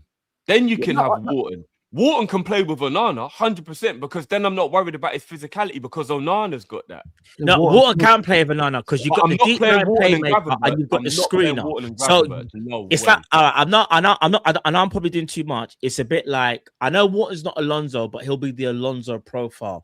Remember, my man likes to get the ball and dictate play. That's Wharton's game. He's a dictator of play, and you've got Onana who's the screener. That could work. It makes us more physical and it makes us more, it just makes us better in a sense of from physicality standpoint. However, I know people are going to hate me when I say this, but we still have to think about when we're on the ball. I'm not worried about Wharton when we're on the ball. I'm not saying Onana can't play the ball. It's just that if teams say, Onana, you have the ball, a bit like what people do with or have done in the past with Konate from maybe the year before when he wasn't as good as Arsenal or maybe 2 years ago, you might have a slight problem because now you're asking Onana to break down play of his passing, something that's not really his MO. Not saying he can't do it because he's a Belgian international, but it's just asking a question. would do it in a different way. He would run past. Do you know what it is? Shall I be honest with you?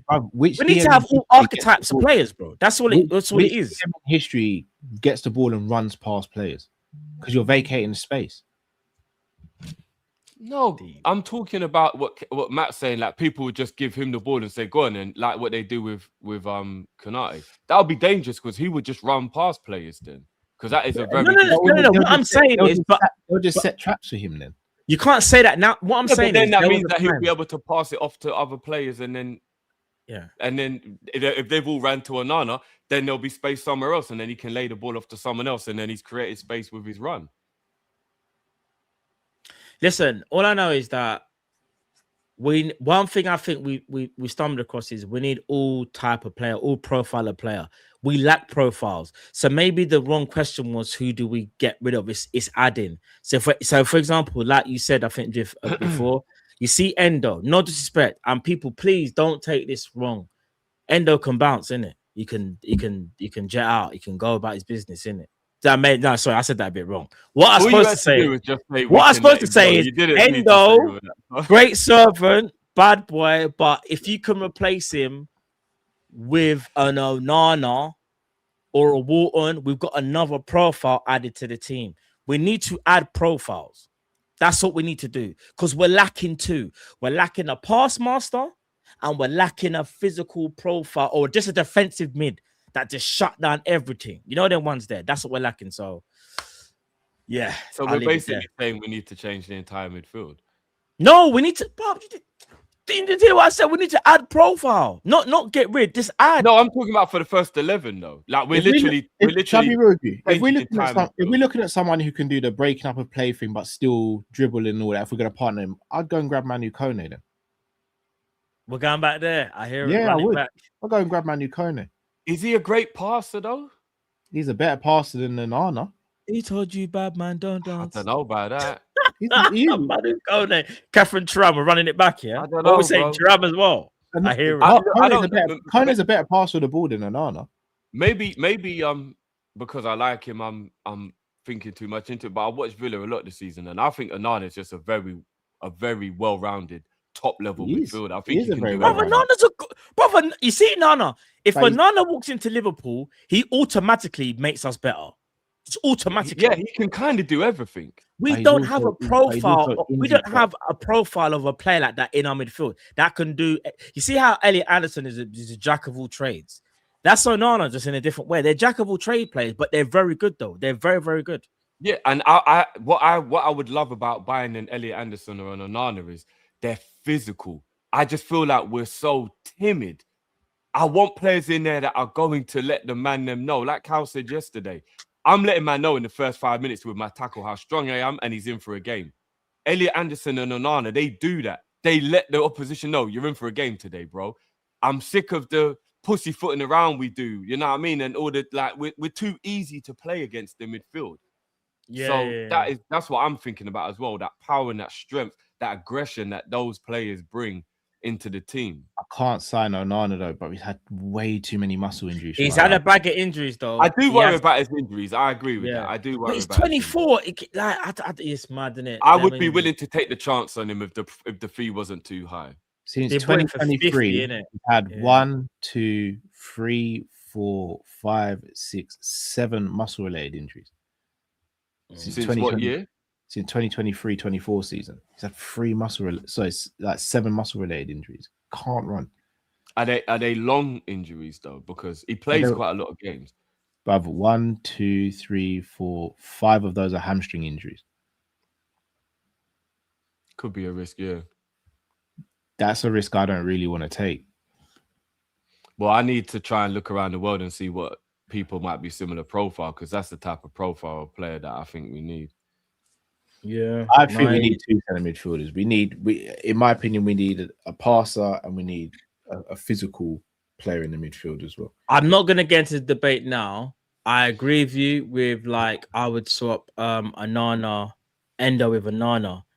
But is there an argument to say maybe not the pass master, but at the same time is that player already in the squad and that's Curtis Jones? It doesn't get played. Is he No, because he hasn't got a variety of passing. Curtis Jones is a good passer, getting the ball from back to front, but he hasn't got a range of passing. I wouldn't have Jones. Curtis Jones is about the 1-2s, like, but he's still a pop. Like Curtis Jones is a progressive passer and a progressive player, though. I'm talking about someone, dare I say, like a Tony Cruz, a Xabi Alonso, a Pirlo, who can. No, we're not obviously can't sign one of those three players, and there is no one, in my opinion, in world football as good as them.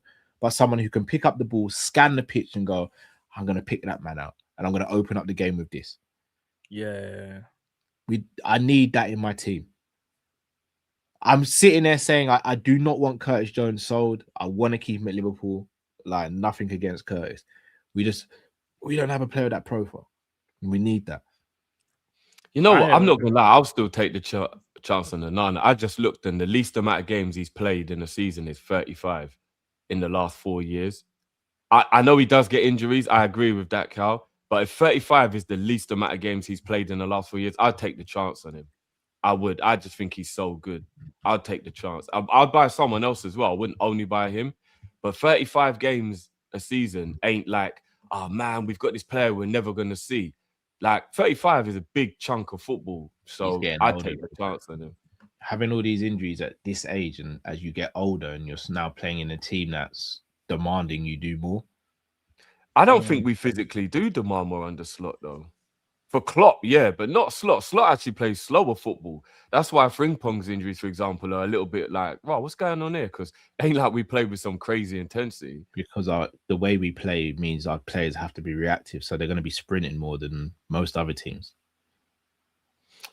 Look, if everyone disagrees, I understand, because injury players are a risk, but I would take a risk on him.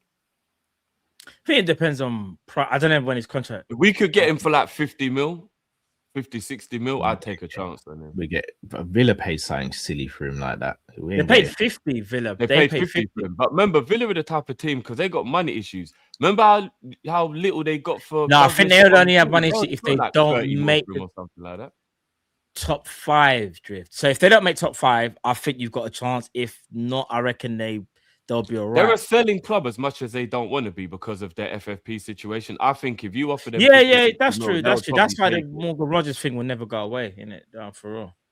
And they'd probably rather lose Onana than Rogers. Yeah. Although his crime partners, he's another one. He's a good player, but he always gets injured. Kamara, bro. Always injured, bro. Yeah, I haven't been paying attention to his injuries, but he's good as well. Kamara, I like him. He's good. Yeah. All right, we'll finish off with this then. Just quickly, so Liverpool are not giving up their attempts to renew Ibrahima Konaté's contract. Liverpool have yet been prepared to match Konaté's demands. The Reds are determined he won't go the same route as Trent Alexander-Arnold. This is from L'Equipe. So again, French source, maybe there's a bit more to it, or maybe not. I don't know. Maybe it's just headlines. Guys, just quickly with Konate, is it going to get resolved? Is it going to be a Virgil and Salah thing where it's like the last month, or do you guys think like it's gone on for too long now, like it's done? Because we keep hearing the same thing, innit? Like, oh, they don't want to give up, but what are you lot saying? I'm not giving up on Ibu staying. I think Ibu's made it pretty clear he wants to stay at Liverpool, if I'm going to be honest, with his actions and his words. So it kind of comes down to whether they can make an agreement. Like, I don't know if you guys even saw, the goal that got disallowed. Did you see how he celebrated that? I haven't seen it. I haven't seen it. I heard about it. I'm not gonna lie. To be 6'4" and be able to do a cartwheel is super impressive. I'm not even gonna lie. He loves this club. He loves Liverpool. Yeah. I've been saying this, guys. He adores being a Liverpool player. But the problem is, does the club love him? And does he feel valued? Then that's the issue. What I think the club's going to end up doing? And this might come back and bite me, yeah? But I truly believe they're doing what they did with Virgil and Salah. I think they know eventually they will, but they're trying their best to get as cheap as they can. And when they realize they've actually ran out of time, then they'll just give him what he wants. That's what I think they're going to do. But they might risk losing him because he might just say it's too late now. Oh, it's a huge risk, bro. It's a massive risk. I think the elephant in the room is, does he want to stay if Slot stays as well? I agree with that as well. I agree. Remember, let's not act like we ain't seen him do the laughing thing when he's been substituted as well. I'm saying, like... You know them ones there, like... you get subbed off, you doing this. I do think we might look into that a bit too much because we're like in a bad way. Because even Salah was laughing the other day, but I'm sure these players have to understand. You can't with play 90 Salah, minutes every Salah single was game. getting chanted at about you are like they were chanting something, and that's why apparently he was laughing. There's a chant going around, so that one's a bit different. Although, I remember don't substitute. Although I reckon Salah, if you're watching, yeah, Salah knows what he. Well, I won't say recently he hasn't even thought about subbing Ibu. That was more like an earlier on in the season thing. So I don't know. I do think he probably don't want to play for Slot. I think Cal might be right there, but I genuinely do believe that he's so in love with being a Liverpool player that if we just give him a good offer, I think he stays. I'll tell you, that Gakpo contract has really put the cat amongst the pigeons. Really. Well, speaking of Gakpo, did you lot see the article that came out yesterday saying that Liverpool are realizing that Gakpo's value is probably worth cashing in on? Yeah, is this from Buying Space? No, it was the Mirror, I think. I think it was the Mirror. Actually, you know what? Let me check what it was. Let me actually check. Because there was two or three. Buying Space. Mine apparently won Gakpo though. No, it was an article. It was like a news article. I don't want to do the disrespectful thing, like again, because Gakpo's having a bad year, like a lot of players. I just feel like there's just times when you kind of know, like it might be time now for a change, and I think Gakpo would do well wherever he goes. I'm not trying to do the whole because he's had a bad year. I just think he's trash and X, Y, Z. I'm not doing that. I've got respect. So the people that are reporting on it are Football 365, Football Insider, Caught Offside, and Empire of the Kop. So I don't know if they're all using the same source, but those are the places. Because I saw it and I was like, oh shit, are we thinking about getting rid of Gakpo? If 4 different people are talking about it, there might be some truth in it. Football 365 don't really do the rumor thing. They normally only do things if there's quite a good source behind it. So we might be looking to sell Gakpo. You never know. Yeah, I know that would please the majority of the fan base, but I mean, you say it please the majority of the fan base, but it also depends on replacement. And firstly, does he leave? Like, I think here's the thing as well, isn't it? Like, I think people are a bit fed up with Gakpo. His playing style, people are getting annoyed with him. But again, if Liverpool were to sell Gakpo and then you buy in a winger that's not better than Gakpo, there will be a crash out. So this is why Liverpool have to tread carefully, you know. It's not just about replacing players, it's replacing players with the right profile of player, regardless of who the manager is. And I think that's where we have to make sure our next move our move this summer has to be very calculated. Can't just replace players for the sake of replacing them. Oh, we lost Gakpo, we'll just go and buy another winger. What profile of winger do we need then? We need the techie one that can actually get past. Like, I'd rather get a techie winger who's more of a creator than a goal scorer, because I'm looking at, as we got 2 centre forwards, we're never going to get a Salah. Yeah, and we got a Vert. So product. That's who we need. Yeah, like, you see, I know. You see, Semenyo. I know Semenyo can do a bit of both, but Semenyo is someone that can take on his fullback, whether he's driving with, even if he's more Gakpo than Vert, he'll drive, cause problems. He's athletic. He can create havoc. He was right there, and we didn't get him. Do you know what I mean? We need someone creative. Maybe Diamande, and then we've got Rio and Diamande as the 2 young players. Because you know what Rio showed yesterday? Rio showed yesterday he can play on the right as well. Yeah, I know. But so if we get Diamande and we get a senior winger, and Rio and Diamande are our 2 versatile wingers for either flank, we would have very good options on the wings. If we he's a senior winger you go for. A lot of people are saying Barcola. I'm not really the biggest fan of Barcola personally. I know you lot don't like me saying this because he's got like a lot of. I'd take a chance on Leao now. I just would. If we got Diamande and Leao, I would be all right. Leao's been playing centre forward this year. I know he can still play wing. I'll just take. He's a 28-year-old who's probably hungry for one last chance at the big time. Leao's not 28. I think he is. Yeah, I think he's 28. Bro, I'm not gonna lie. It might be too late. 28. No, but he ain't like he's still. No. But it just sounds mad saying Leao's 28. Are you sure? Let me check. I'm sure he was 28 last time I checked. Let me check. Leao's 28. If we're losing Salah, go and get me Allister. Don't care what. I know. Go and But get at least that. he's not gonna go to oh. No, I know, I hear that. Oh, he ain't going there, fam. We have to respect it. Oh, Liao's 25, 26. Yeah, I was Oh thinking no, that. Dude. sorry. Yeah, I got it wrong. He's 26. Sorry. Bro, I was thinking if Liao's 28, then bro. Yeah, I don't know why I thought it was 28, but I'm taking a chance on Liao, Matt. I'd get Diamonde and Liao.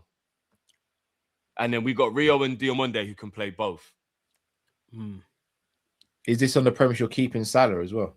Yeah, this is me keeping Salah. Because I think Diamonde and Rio were both understudies. They're both teenagers.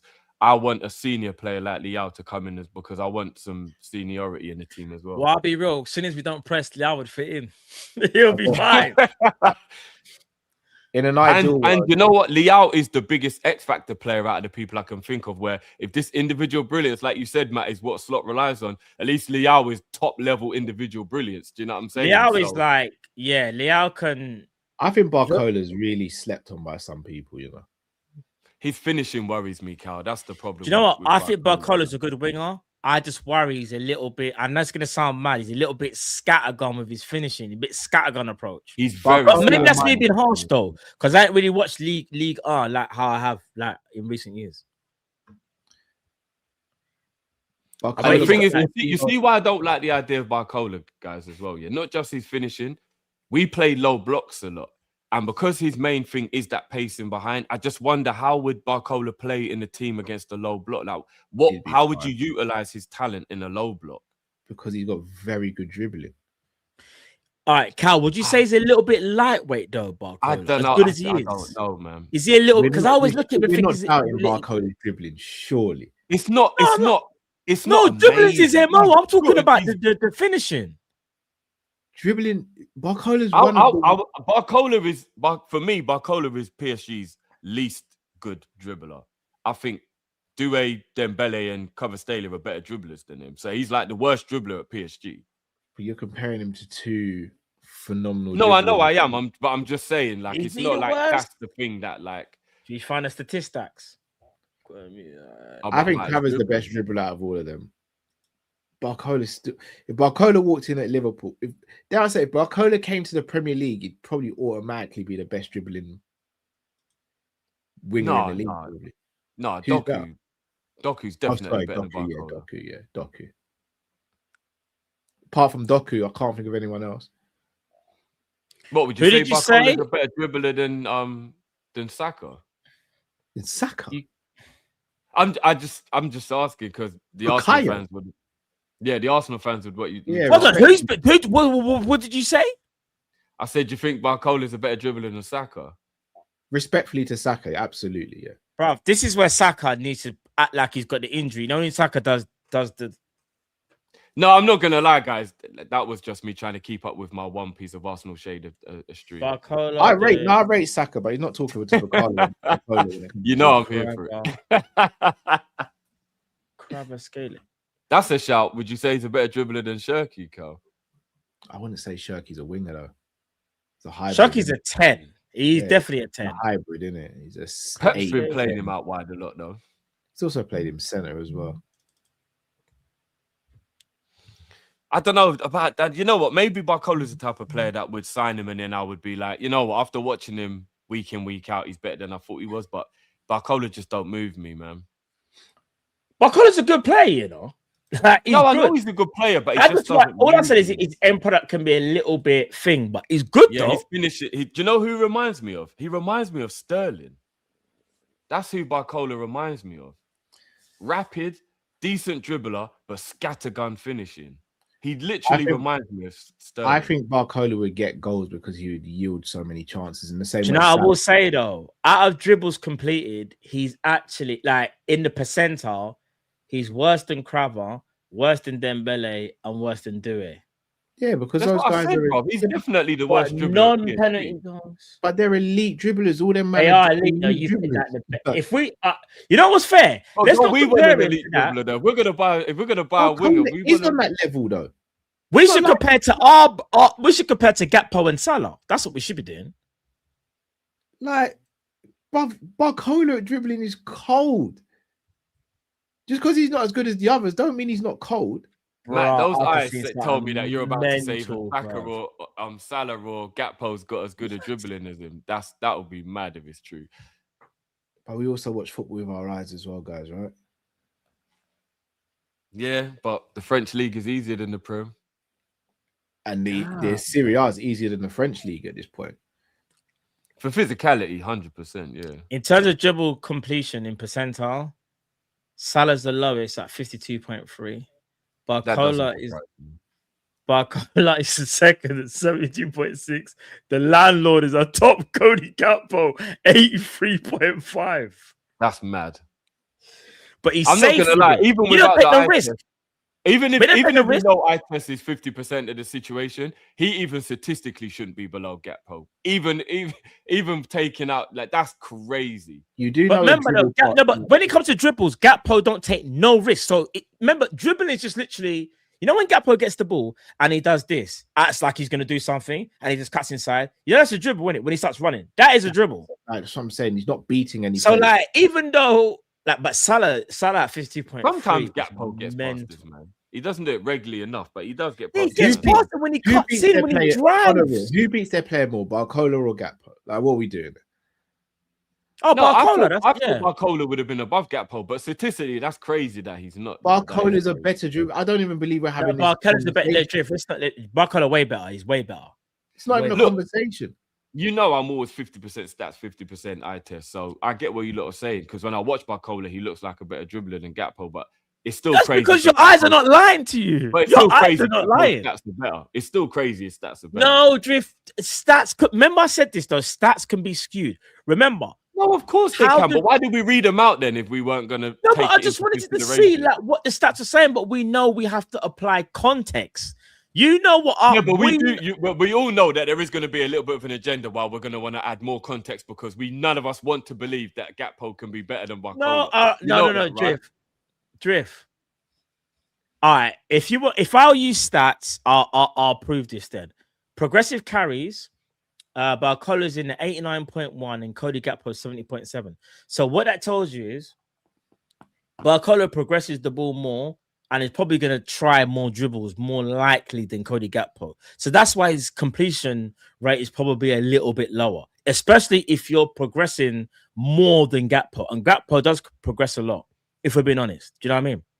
No, I get you. I would never, ever think Gakpo's a better dribbler than Barcola. I'm just saying it's crazy that there's any dribbling stats that are higher than Barcola from Gakpo. Regardless of whatever, it's crazy there's any stat higher, in my opinion. That's crazy, but I don't know. Barcola's a better dribbler, man. He better. But yeah, listen, right? Let's read out the supers, and then we'll head out, people. We'll head out. Big Ever, interesting debates that we've had today. Make sure you... Oh yeah, guys, just a reminder as well for any of you guys that have Spotify. Don't forget our stuff is on Spotify as well. Check it out. So even if you haven't got a chance to like watch the full video, whatever, and you just want to listen to it, you might be doing the dishes or you might be at work or whatever you're doing, what you're doing, you can just listen to it. You know what I'm saying? Make sure you check it out on Spotify as well. Make sure you go and do that, people. Big up Jacques. Salute, Cal. You're putting a proper performance on Hassam's channel, speaking the facts and debunking the lies and the narratives. Big up Hassam wasn't able to make the show today. What was happening? A lot. I said lies and narratives. Have you not seen Wolfie's clip going around when we got the goal, the VAR decision? No. He absolutely lost his mind. Absolutely lost his mind. Oh my days, he was going so crazy. It was mad. Big up Wolfie, man. Hope you're good though, bro. Come on, man. Big up Wolfie. Big up for LFC. My concern is we don't bin slot. We could lose players like Rio that have loads of talent but isn't getting a fair chance, like when we lost Sterling. I don't want to think of a word where we could lose Rio, but I know what you're saying.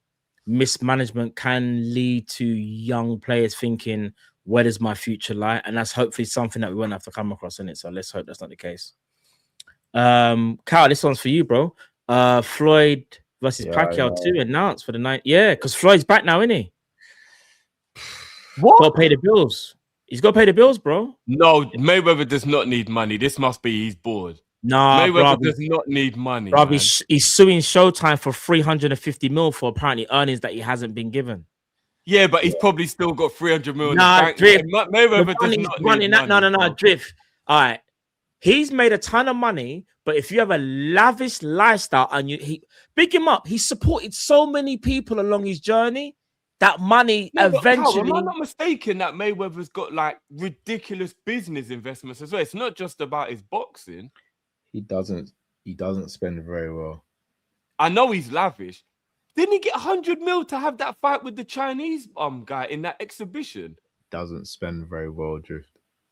No, but he needs to go therapy if his spending is that. By the way, Mayweather's not broke. I'll put he's not broke. No, he's not broke. But money is not what you would maybe expect. Maybe from like 5 years ago. Is this an exhibition? No, it's a pro battle. No, it's a real fight, bro. So he can lose his zero. Yeah, yeah. Wow, that's crazy. He's coming out of retirement. He needs the papers, bro. Do you expect him to lose to Manny Pacquiao, though? No. At this age, you never know, though, man. He They're will both not lose. old now, Have you seen Manny? Brother, you know, I'm sure Manny's still got enough power, though. Drift, if you're a smart man, just put whatever you got on Mayweather. It's just a done deal. Mayweather's not going to take a fight at this age that he thinks he's going to lose. He's fighting Pacquiao, bro. You think Mayweather still got the power if he catches him? It's still you think Mayweather will step into the ring with Boots Ennis or Terence Crawford? No. Right. There you go. That's what I'm saying. This is crazy. I'm not even gonna lie. You know, I'm always excited to watch Mayweather, but that's weird. He's coming back. I didn't know that. It's on the presumption he gets through unscathed against Mike Tyson in the exhibition bout, isn't it? Oh yeah, we've got an exhibition with. Hold on, yeah, against Mike. How did I miss all this news? 25th of April. That's his warm-up fight. That contract better be tight.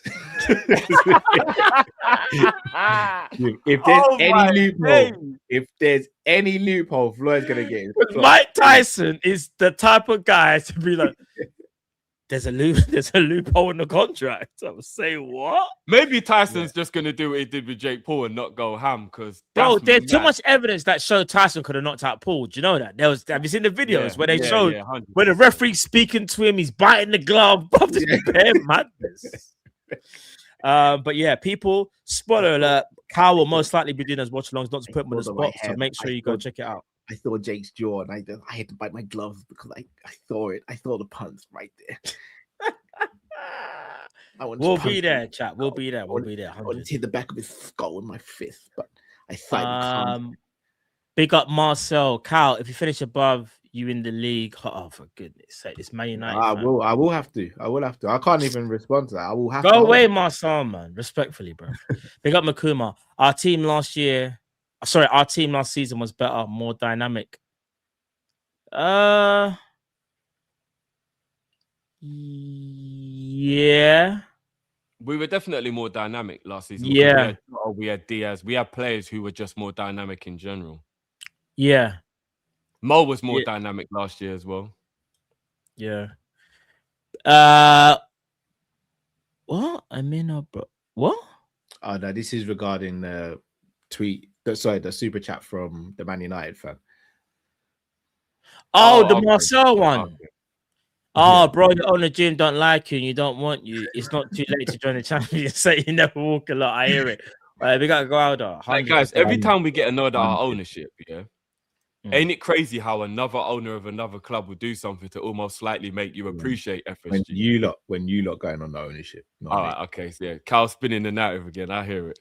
Matt, you know when we don't like FSG, ain't it crazy how other people, because you see that whole thing that Radcliffe said about the immigrants and all that? Do you know how cringed I would be if that was our owners? Yeah, it'd make you just think, I would be so embarrassed. It would be crazy, bro. 100. And you know, big up KG as well, because did you see that whole thing he did when he was like just condemning the whole thing? I rate it. No, I haven't seen big up KG. No. KG, as soon as it came out, he weren't having it. Man United. But KG's a real one, though. He loves his club, but he's a real one, though. KG's a real one. I suggest anyone go watch KG's video on it. We got to go to again. Man, I'm hate to say this, but this is already the most number of games that Katika has played in his career already. I'm expecting a drop-off in his performance. We may be seeing it already. Yeah, I think we are. And Katika has had some very underwhelming games, maybe 3 out of the last 4. or something like that. It's been quite alarming. But do you know what's so mad though? It just goes to show you there's a reason why we bought the 2 strikers. Because imagine if we just got one, he would have been the only guy. Do you know when we kept on saying as a fan base, like, no, rivals can have a go at us for spending that money, but there's a reason why we needed 2 strikers. Obviously, RIP Diogo, we lost you.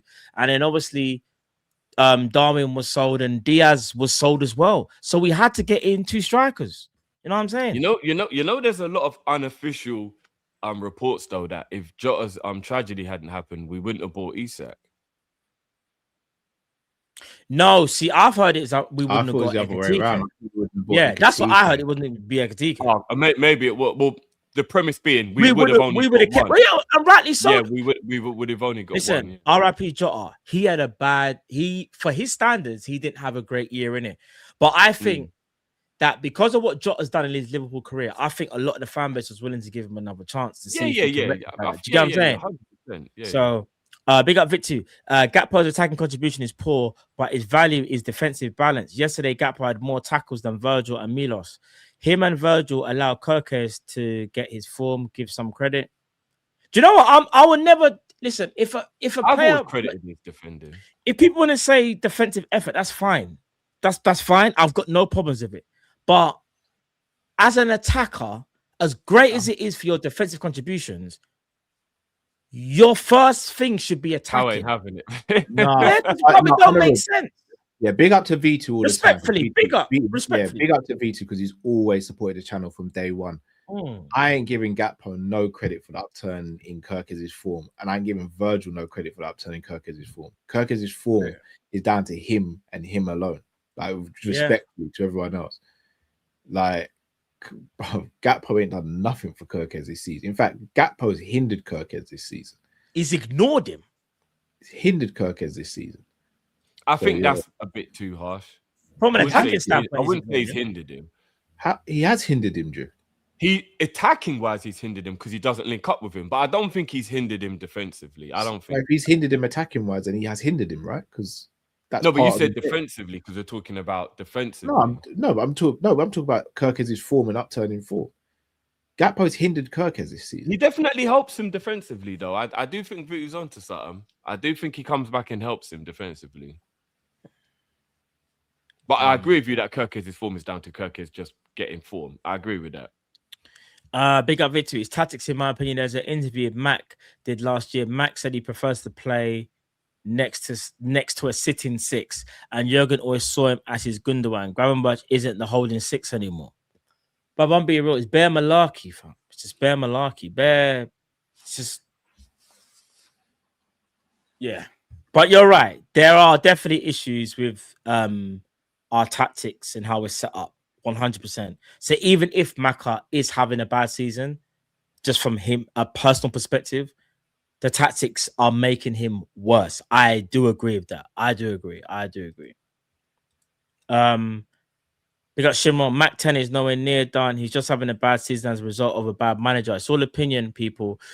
Don't see beyond the surface in football in this day and age. Listen, again, I think it's okay to say there's a player that's a slight bit in the decline, but also the tactics isn't helping him as well. And I think it's no coincidence that there's a lot of underperforming players this year. So McAllister is not the only one.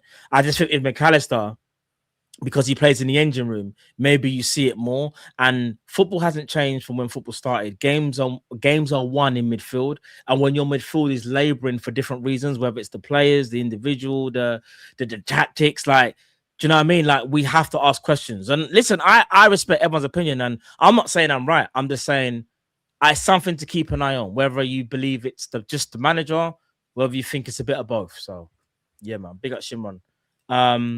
Big up AJ. Maka is in his 2022-23 Fab era, sadly. Again, even I just asked the question. I don't know if I believe that, but just asked the question. Big up Football Blast TV.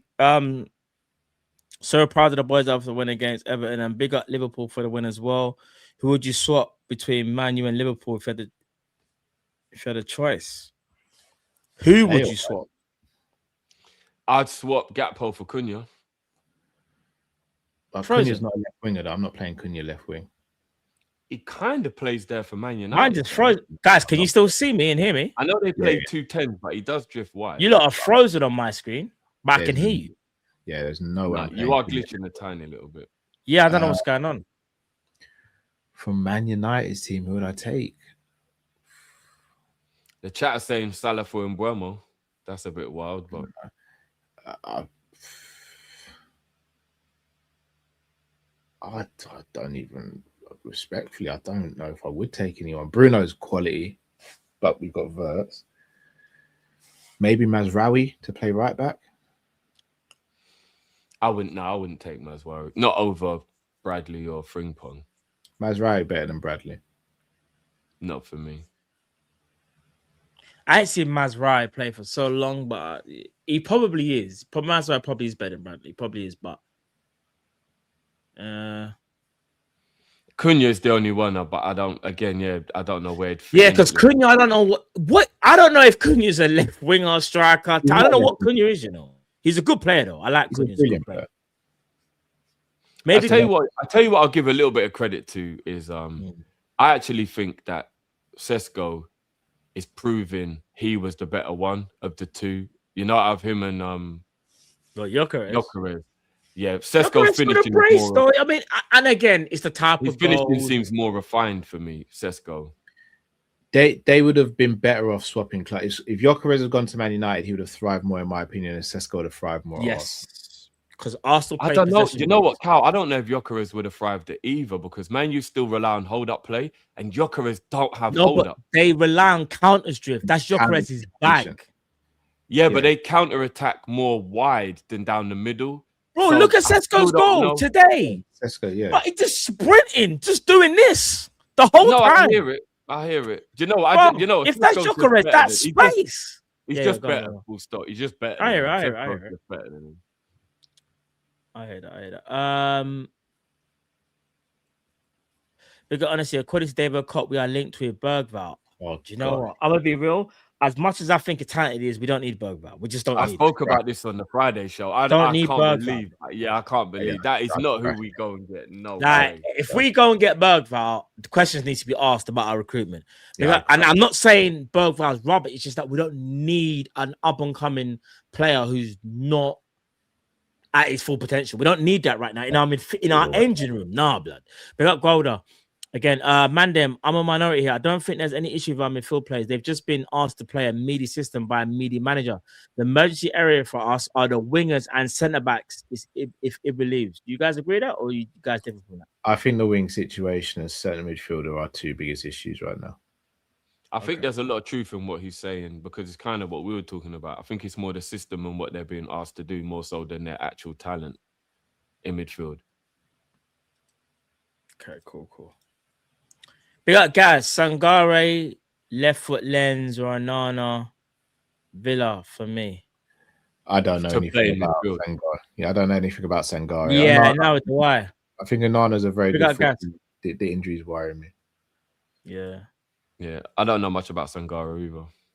Add Sangare to this, he stacks up against him. Oh, fair. Sorry, guys. Yeah, we missed that. Did he play for Lille? Did Gas say plays for? Yeah, Lons. Yeah. But God, again, as Liverpool fan, it's been frustrating hearing Slot talk about our season in terms of low blocks, bad luck, set pieces, and using past bad seasons to justify. How do you think Slot's meeting with Richie Hughes will go? Even Richie Hughes must say, just shut up, brethren. I don't know. Nah, you know what? I just think they maybe play Uno, bro.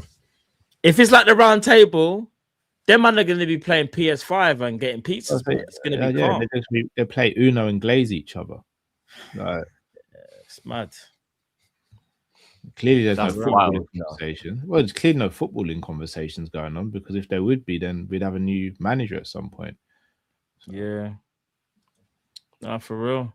Big up for the super chat again, bro. 23. Big up Freedom. Can I get a happy birthday for my daughter Starla? Yes, you can. Happy birthday, Starla. Happy birthday to Starla. Hope you're having an amazing 100%. Day. Happy birthday, and we're going to drop the celebration video for you now. Happy birthday, Starla.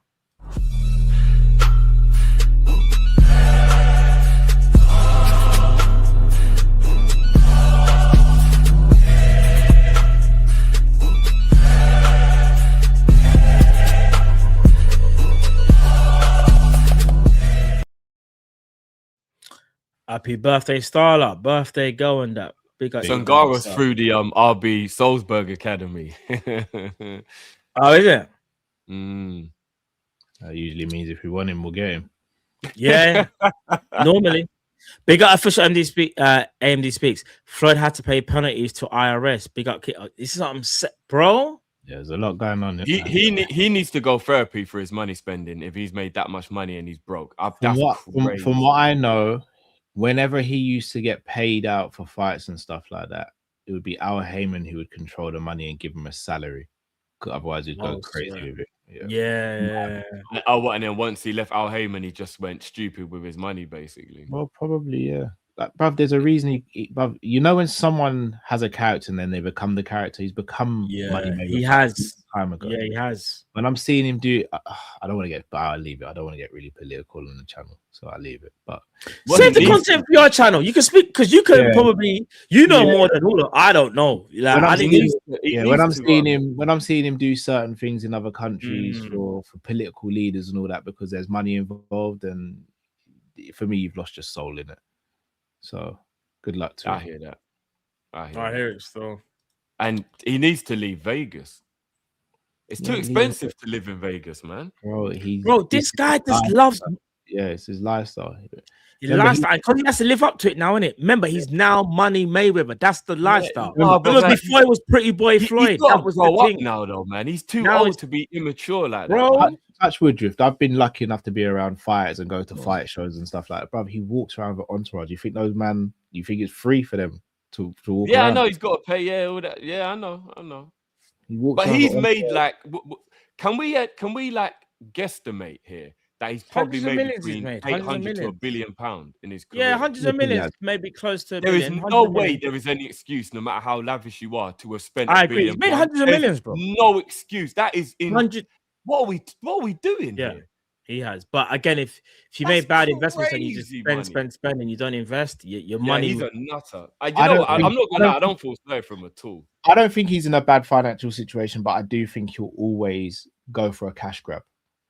Like the Mike Tyson, like I'm telling you for a fact, there's a reason his fight with Mike Tyson is an exhibition and his fight with Manny Pacquiao is a pro bout. And I think they're both on Netflix, you know, Cal. His fight with Mike Tyson will not beat him up. I don't care how skillful Floyd is. There's weight classes for a reason. Yeah. Oh yeah. What weight is he fighting Pacquiao at? I don't even know, fam. Probably 54. Don't just figure it out. Probably 54. Floyd don't walk around heavy. Floyd's not a big guy like that. No, I know. That's what I'm saying. I'm wondering how much weight Manny would have put on after retirement. But Manny wouldn't. Bruv, these men are disciplined. Bruv, do not think that Floyd is not in the gym every day, pretty much, you know. Floyd is a gym. No, yeah, I don't think he's let himself go. No, I don't think he's let himself go. Floyd's a gym rat. He just knows he ain't keeping up with your Terence Crawfords and them guys nowadays. Yeah, there's levels to this thing. You get me? 100. How old Floyd, is he now? Let's be real. Floyd did it the right way. Got in, made his money, and got out with all of his faculties. He did it the right way, man. It's just on a personal level, I despise some of the decisions and some of the things he says and does. But he's always been controversial, though. It's not controversial. He just sucks up the people who can pay him in it. Like, Floyd's all about money. Yeah, he sold his soul for money like decades ago. So it is what it is. Wow. Yeah, it's definitely the Netflix. 49 now. I'm not gonna lie. This is a risk, man. Yeah. Well, we'll see the fight on Netflix. I believe it's been announced for September the 19th at the Sphere in Las Vegas. So we'll all see it on Netflix, and that will be on the Sanderson show. No pressure, Cal, but that will be. You know what's crazy, guys? He's actually older than Manny. I didn't realize that. Yeah. I thought Manny was older, you know. I don't know why. But Floyd take care of himself though. So even though he that's the thing. Remember, Floyd's thing is not about being here. Remember, Floyd's style was allowed him to fight away. Floyd don't drink, he don't smoke. But Floyd goes to the club, he has water, he'll jog back from the club. Like Floyd lives a he's a healthy individual, but it still doesn't take away from the fact of broski. I thought you found the pathway to be an individual. He loves the lifestyle and make money and get out the game safely. The fact that you're coming back actually is for me makes it kind of sad. because he relies on being the center of attention. Mm. You will never see Terence Crawford posting up money sleeves or a table with him sitting around with money. Yeah. However, one thing I will say though, you see how Terence Crawford Crawford has retired. I don't want to see Terence Crawford come back at all. But something tells me if the money is right, Terence Crawford will come back. He spoke about this and he said there's nothing that's going to bring him back. Brother, you see, no, you know what? I think he'll be like Ward. I think he means it, and I don't think you can just bring him back. I hope so. I hope so. But sometimes when they throw the money at you, guaranteed. I know for a fact Ward would take another fight. If the money and the person was right, Ward would take what a fight. You think after all this time? I know it for a fact. Fair enough. You gotta give me that inside information. Yeah, then, I know that for a fact. Because I would love to tune into the Sanderson show. You can find out more information. I can't say how I know. I tell you offline, but I know it for a fact. Yeah. If the opposition was right and the money was right, he would take that fight. He would take a fight. Because I heard him say he would never come back in an interview when he was asked. So I'm curious. Brother, if the money, I don't think Crawford will. Crawford could have fought Canelo for even more money than he made the first time, and he said no. Yeah, that's because they haven't offered him enough. But he even said he was on the Pivot podcast and he was just like, "There's no amount of money." And then I think one of them was like, "For 100 million, I'd get in the ring." And he was just like, "Oh, well, that's your character. That's not mine." Like, we'll see. We'll see if he sticks. I hope he does. Yeah, look, I'm gonna be real from a selfish standpoint. I hope he doesn't. I want to see Crawford back in the ring. Like, he's my favorite boxer, but yeah, you know what it is. Like, sometimes I think that we might be giving them a bit too much like stick in terms of the money thing. Sometimes I just think they love it and they don't know who they are without it, and they just want to get back in because it's what makes them who they are. Do you know what I mean? For that, I think we see Dustin Poirier back in the octagon one day. Yeah, you know what I mean. Like, you know, those people. I just think it ain't always about the money. They just don't know what to do with themselves. Yeah, you do get people like that. Though, to be fair, where it's remember, guys, money, from the age of about 5 or 6, this has been their life. You can't just shut the door on that. It's so difficult. I just don't want to see them going out like a Bernard Hopkins or a Holyfield, you know. And it's just like, bro, man, what are you doing? That's what I'm saying. So we have to wait. Getting brain damage and flipping. Holyfield was different, because Holyfield did actually spunk his money away and never really made that money back. That was heartbreaking to see Holyfield. Yeah. And I've heard he was kind of screwed over in a lot of deals where he should have made more money than he did as well. Yeah, of course. But that's boxing, though, isn't it? Tyson's one of the rare stories where he made a bunch of money, lost it. Life went off the rails, but he brought everything back in, and he's still doing well now. But it's not often it happens, unfortunately. Boxing's a horrible, but the fight game's horrible. It's horrible. Yeah. Big up AJ, big up Matt, big up on your EAFC journey. Appreciate it, my broski. Appreciate that, man. Big up Slot 117. Let's say we sign Dean Monday. How do you think the club will view him long-term versatility? Both wings or one of more left and right wing? Bear in mind Rio and who? Joshua Abe. He's 15. Oh, Joshua Abe. The one that's coming for the academy now that we're trying to sign up in it. But that's a tricky situation. Joshua Abe, all right, quality, but he does look good. 15. He's 15. Did you say? Yeah, I don't know if we have. Yeah. I'll be real with you. Kieran Morrison has actually been killing it in the academy this season. But the one performance he's had in the first team was against Crystal Palace and he didn't look great. But Kieran Morrison has probably been our standout player in the academy. Sonny Lambie's having a good season. Like, there's some real academy ballers at the moment. Josh Abe is the one who's probably the standout, though. But his first start, his agent is Trent's brother. And he also is wanted by Man City. It could be a Rio situation, but just us losing the player. Oh, okay. That would be a shame. It would be, but because the kid's quality. But I mean, with the current manager here at the moment, I mean, it doesn't really look like there's a pathway for these players anyway. So, and the thing is, bro, if we know if Trent's brother is his agent, then that's just a bit techie anyway. Yeah, we say that though. Robbo is under Trent's brother's agent, but that might be why Robbo's not getting a new deal, Cal. I don't think it's that. I just think it's time for Robbo to move on. Big up Slot 1, 2, 3, 4. Slot out. Sorry, guys. What happened to Lobster Street jaw? Collision, mash up the jaw, innit? Like bad when he's surgery. I think he had. He looks bad. Hope he's okay though. In a football match. Yeah. I think I didn't see the collision, but I just know that I see the picture. It looked mad. jaw mash up, bad. Look Shit. painful as well. And last but not least, big up Kingston. Vibes. Floyd just bought a 1,000 unit building for 420 million. Here's the thing. You see, when it comes to stuff like that, like, I'm not saying Floyd ain't got money, but again, assets and stuff and how you're spending your money, you have to be careful. No, he's not broke. I just feel like for Floyd to go back into boxing kind of does tell you it's the money. It's not his legacy. And I think we can all understand that. You know what I'm saying? But yeah. Big up Anfield Rocks. Wild Guam. Some man. Uncle Rod, he ain't letting go. Big up Uncle Rod, you know. Listen, Uncle. Chill out, the man. Yeah, Uncle, I'm gonna give you a call tomorrow as well. So they got away from me today. I'll give you a call tomorrow. Uncle, can be joking. Big up Uncle Rod. That was the last comment. Hey, Carl, before I forget, what was the name of that lady? UFC fighter. Was it Saturday night? And she was in so much pain they couldn't even get her out of the octagon. I haven't caught up with all the fights on Saturday. I didn't even see. Was there UFC this weekend? Man, I see it. Okay. It was in. I think, if I'm not mistaken, it was in the prelims. I think. Yeah, I'd she was in a bad way, bro. Like they couldn't even move her. She was in so much pain.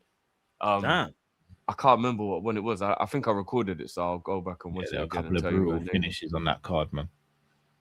I need to go check it out. I know Strickland fought in it. I need to go watch. I know. Yeah. I think I know one, but I need to go watch it. Yeah, Strickland won. He won, but bigger. How'd you pronounce his name, Cal, again? Is it Abby?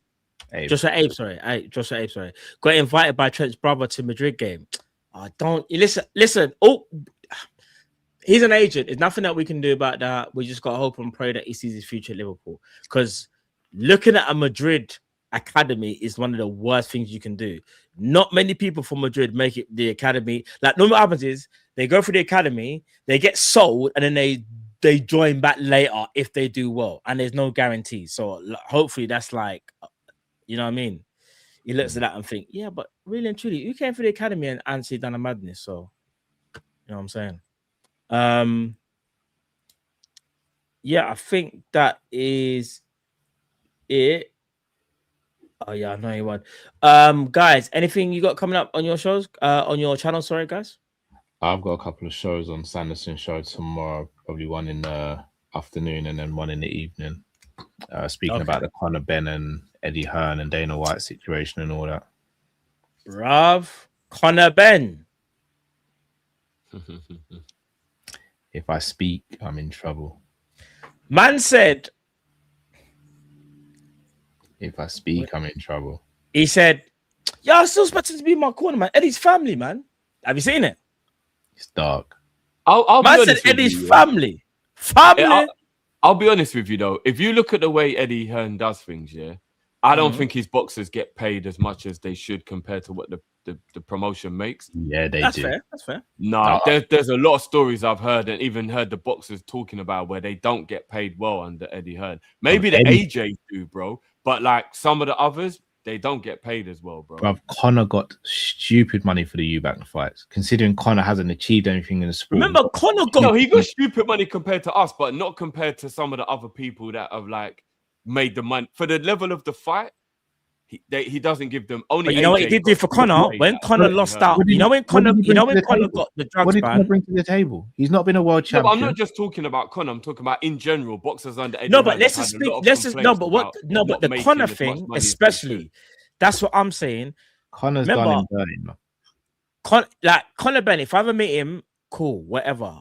I just got my opinion. He might not like it. This is my opinion. From what I've heard, he was down in the dumps after that drugs thing or whatever. Yeah, lost out on a lot of money. Yeah, Eddie Hearn was there to support him. Not gonna go into details of how much and rare, but Eddie Hearn was there for man. Put money up front, back the fight, rare. Got him that first fight, made money. Got him a second fight, made even more money. So when you was at your worst, man was there. So all I'm saying is, even if you're not gonna sign, bro, just call man, innit? You ain't got to do. Just call, give man a call and be like, listen, bro. Just that Conor went into hiding when all the drug scandal stuff came out. Eddie Hearn was the one going on shows and doing interviews on behalf of Conor. No, I agree with the drug thing. He's still buying with the drug stuff. I agree with that. You should remember, bro. When you're seeing as a cheat, to this day, that whole drug thing hasn't been disproven. By the way, it hasn't been swept under the rug. But again, shame on Eddie Hearn, because Eddie Hearn as a boxing man should know better. That shouldn't have been. Do you know what the problem with Eddie Hearn did? And this is why I'll say this is where the humanity kicks in. He said, to quote him, I forgot it was, but this is the boxing business. And what he means by that is, unfortunately, not everyone is AJ. AJ, big up AJ each and every time, whether you like him or don't like him. AJ is kind of like a real one, innit? Whatever you think of AJ as a champion, that's whatever. But as a person, for people that I know that know AJ, he's a real one. My man forgot for 1 minute or for however months that Conor Ben is that he's a fighter and they are different mentality. And just because my man was a certain way, I can't think he's the same way, because they are completely, from the circles that they roll with, completely two different people. Bro. What's going to become very interesting is how all of this translates for UFC fight as well, because O'Malley's already come out and been like, how is my man getting 15 mil and I'm a bigger star than my man? But I'm making Conor Ben, and he knows for one fight, Carl. It's a one fight deal. $15 million for one fight. Drift, he's getting one fight deal, 15 M's. No, but this is what I'm saying. With the drug thing, I totally agree with you, that he should have definitely had the loyalty and all that. I 100% agree. But taking Ben out of it, I've heard a lot of boxers that are under Matchroom say they're underpaid. They have a good relationship with Eddie, but when they hear what the other boxers are getting, AJ was the only one who used to get that big money. Conor's not worth 15 mil a fight. Conor's being overpaid as a FU from Zuffa to Matchroom. This is Conor Ben's being used as a pawn here. There's a reason why it's a one fight deal. He's been used as a pawn. Well, we should have known that Conor Ben was going to go down this road when in the build up to the second fight, all he kept talking about was how the first fight, he kept saying, thank you, mate. Now I can roll around in a Bentley. And we should have known he was going to turn into a money you're man. spot on. He kept on doing that whole thing. And I was like, all right, bro, we get it. We kind of get it. If if I lose this fight again, I'll just buy another Bentley. Like, he just kept talking about money. It was like, the money's going to his head now, for sure. That's why I always preferred Eubanks, but that's a different story. I've always preferred Eubanks are a much better character, 100%. But I can't say too much. I knew of that thing happening before it happened, and a lot of things have been left out of that story. Which one? Him leaving to go to first fight? No, the first fight in terms of the drug scandal and all that. That fight should have happened. Conor Ben shouldn't have received a license or anything. It's pretty mad. It was a bit crazy how that just got swept under the rug. It was. Well, put it this way. It was not Eddie Hearn or Conor Ben that came up with the egg story. It was Mauricio Sullivan from the WBC. That says it all in it. Carl, don't say too much. You got a channel to run. No, I'm not going. No, I'm not going to. They might be watching now, big man thing. You see them people there when they want to speak. Yeah, I know. Yeah, but no, listen, people, all jokes aside though, if you want to go and check out any combat news, mixed martial arts, boxing, go check out the Sanderson show. You won't be disappointed. Trust me. Cal's got it patterned. You done already. Yeah, hey, trust me. Little bit of promo for it now, Cal. How you feeling about the Rousey fight? Rousey. I'm intrigued. I was proper shocked when the advert popped up. I was like, what? I wasn't shocked. It don't make sense. I didn't think she would ever come back. I knew she'd come back. She was always going to come back. After WWE. Once she did that, I never thought she would come back. It was just for the right fight. She was never going to come back and fight a Nunes or it was either going to be Miesha Tate or Gina Carano. That was it. She ain't fighting anyone else. Her versus Valentina, you sure? No, she ain't taking that. No way. No, that's why I thought she wouldn't come back. I never thought she would come back. No, it's a money grab again, isn't it? I thought a lack of head movement would have been enough to on your tippy toes and getting told head movement. That's when I say it's a cool Gina Carano. Gina Carano ain't fought since 2009. She should beat Gina Carano. Yeah, she's a movie star now. That's why. Rousey can't do. I'm not gonna lie though. If she does lose, it will be. Look at Rousey though. I like what she's done for the sport and what she's done. I just think I'm not a big Ronda fan. I've never liked her attitude. That's all. Yeah, I think the fact that she beat up Misha, Misha was my fighter. So when she beat up Misha, I was like, no, I don't like her attitude. Yeah, but she was a decent fighter for that time of. Even when Misha was being nice to her, she was still being rude. It was like, what's wrong with you? Yeah, but Misha Tate. I prefer Misha Tate to Ronda Rousey though. But if someone's being nice to you, there's no need to be rude. No, I hear that. I don't know. I'm not a big believer in when you have a fight with someone, everything's forgotten about the build up and all that. Like if you say certain things in the build up that annoy me, I'm not just gonna shake your hand once it's done. I feel like Ronda was the one being more rude though, but they're both doing it. Is whether you want to accept it or not. I'm gonna be real. If I'm having a scrap with someone and someone says certain things, I'm not gonna shake your hand. We lose or draw after potentially. Like it just is what it is. It kind of is what it is. Even if we finish the fight, like I'm not gonna go out my way to be disrespectful, but I also don't have we don't have to be cool though. We don't have to be cool though. I hear that. Big up Mobo Shiki. You've been in the lab, Matt. I see you. No, I haven't actually, but fairs. Take it, man. But he might be talking about the FIFA stuff. Maybe even that. I don't think someone said you're cooking, so I'm thinking maybe it's the FIFA stuff. Yeah, maybe it is that. Maybe it is. I don't know. Big up Trent's brother is a scumbag, calling it how it is. Rotted man said, "Yo, yeah, I mean, I like you. Still, but." Yeah, all right, people. We said Misha more than 3 times, so Imran appeared. What do you mean 3 times, bro? I was thinking, where's Imran? You have to say it once. Imran's dead there. Oh man, Imran's dead there still. But yeah, people, listen, we'll be back. When will we back, guys? I'll be back tomorrow for the Champions League. So if anyone wants to come and watch the Champions League, I'll be back tomorrow. We're gonna find out who we're playing. Remember? Oh, so hold on, Galatasaray or it's Galatasaray, Juve. Well, it's Galatasaray. Juve ain't coming back because they're 3-1 up, right? The Atletico Bruges is the Atletico and Club Bruges is on a knife edge, so it'll be very intriguing. Very intriguing. Make sure you're there, people. On Wednesday, I'll be there doing some Champions games on Wednesday. So go check out, people. I'll be doing the Real Madrid Benfica game, just doing the games tomorrow. Cal will be doing your thing tomorrow, if I'm not mistaken. Yeah, your catch up stuff with the. No, so I've got a show with Jay and Luke tomorrow to discuss the Conor Ben stuff. I've got a show just speaking about some other MMA stuff, and then Wednesday I've got some stuff as well. Okay, cool. And we got the gaming stuff coming up this week as well. Yeah, I was gonna say, but we got this week 100 like billion%, no lies told. Just put that notification bell on, guys, so you know what. You have to. It's there this week. They're there 100 billion%. And bigger honesty, will Khabib ever be cool with Konate? No, it's gone past that. Yeah. Wait, bro. That one got way too personal to ever. Way too personal. Doing too much, saying stuff when religion's involved and families, and you're never gonna go back to being cool, bro. Conor doesn't want to see Khabib outside of a well security governed venue. He doesn't want that. You know what? Regardless of whether he brought on himself, because he definitely brought on himself, so obviously fuck him for all the things he's done wrong. But it has got to be one of the greatest falls of grace from like somebody who had the potential to be so good and just ruined himself being a dick and letting money go to his head. It's crazy. It's actually crazy. McGregor.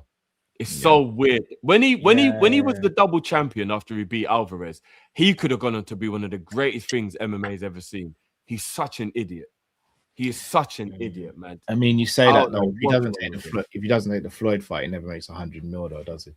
Yeah, I hear that, Cal. But do you know what I mean? Like, you would have, like, he didn't need to go down the path he went down, man. It was just stupid. Of course not. I'll be honest. I always say this though. Khabib did start the beef between them two. It's just that Conor was just because he smacked up his brethren. No, before that, he started on Conor around the 205 card because they were actually fine before that. There's pictures of them. Bro, they were cool together back in the day. I remember.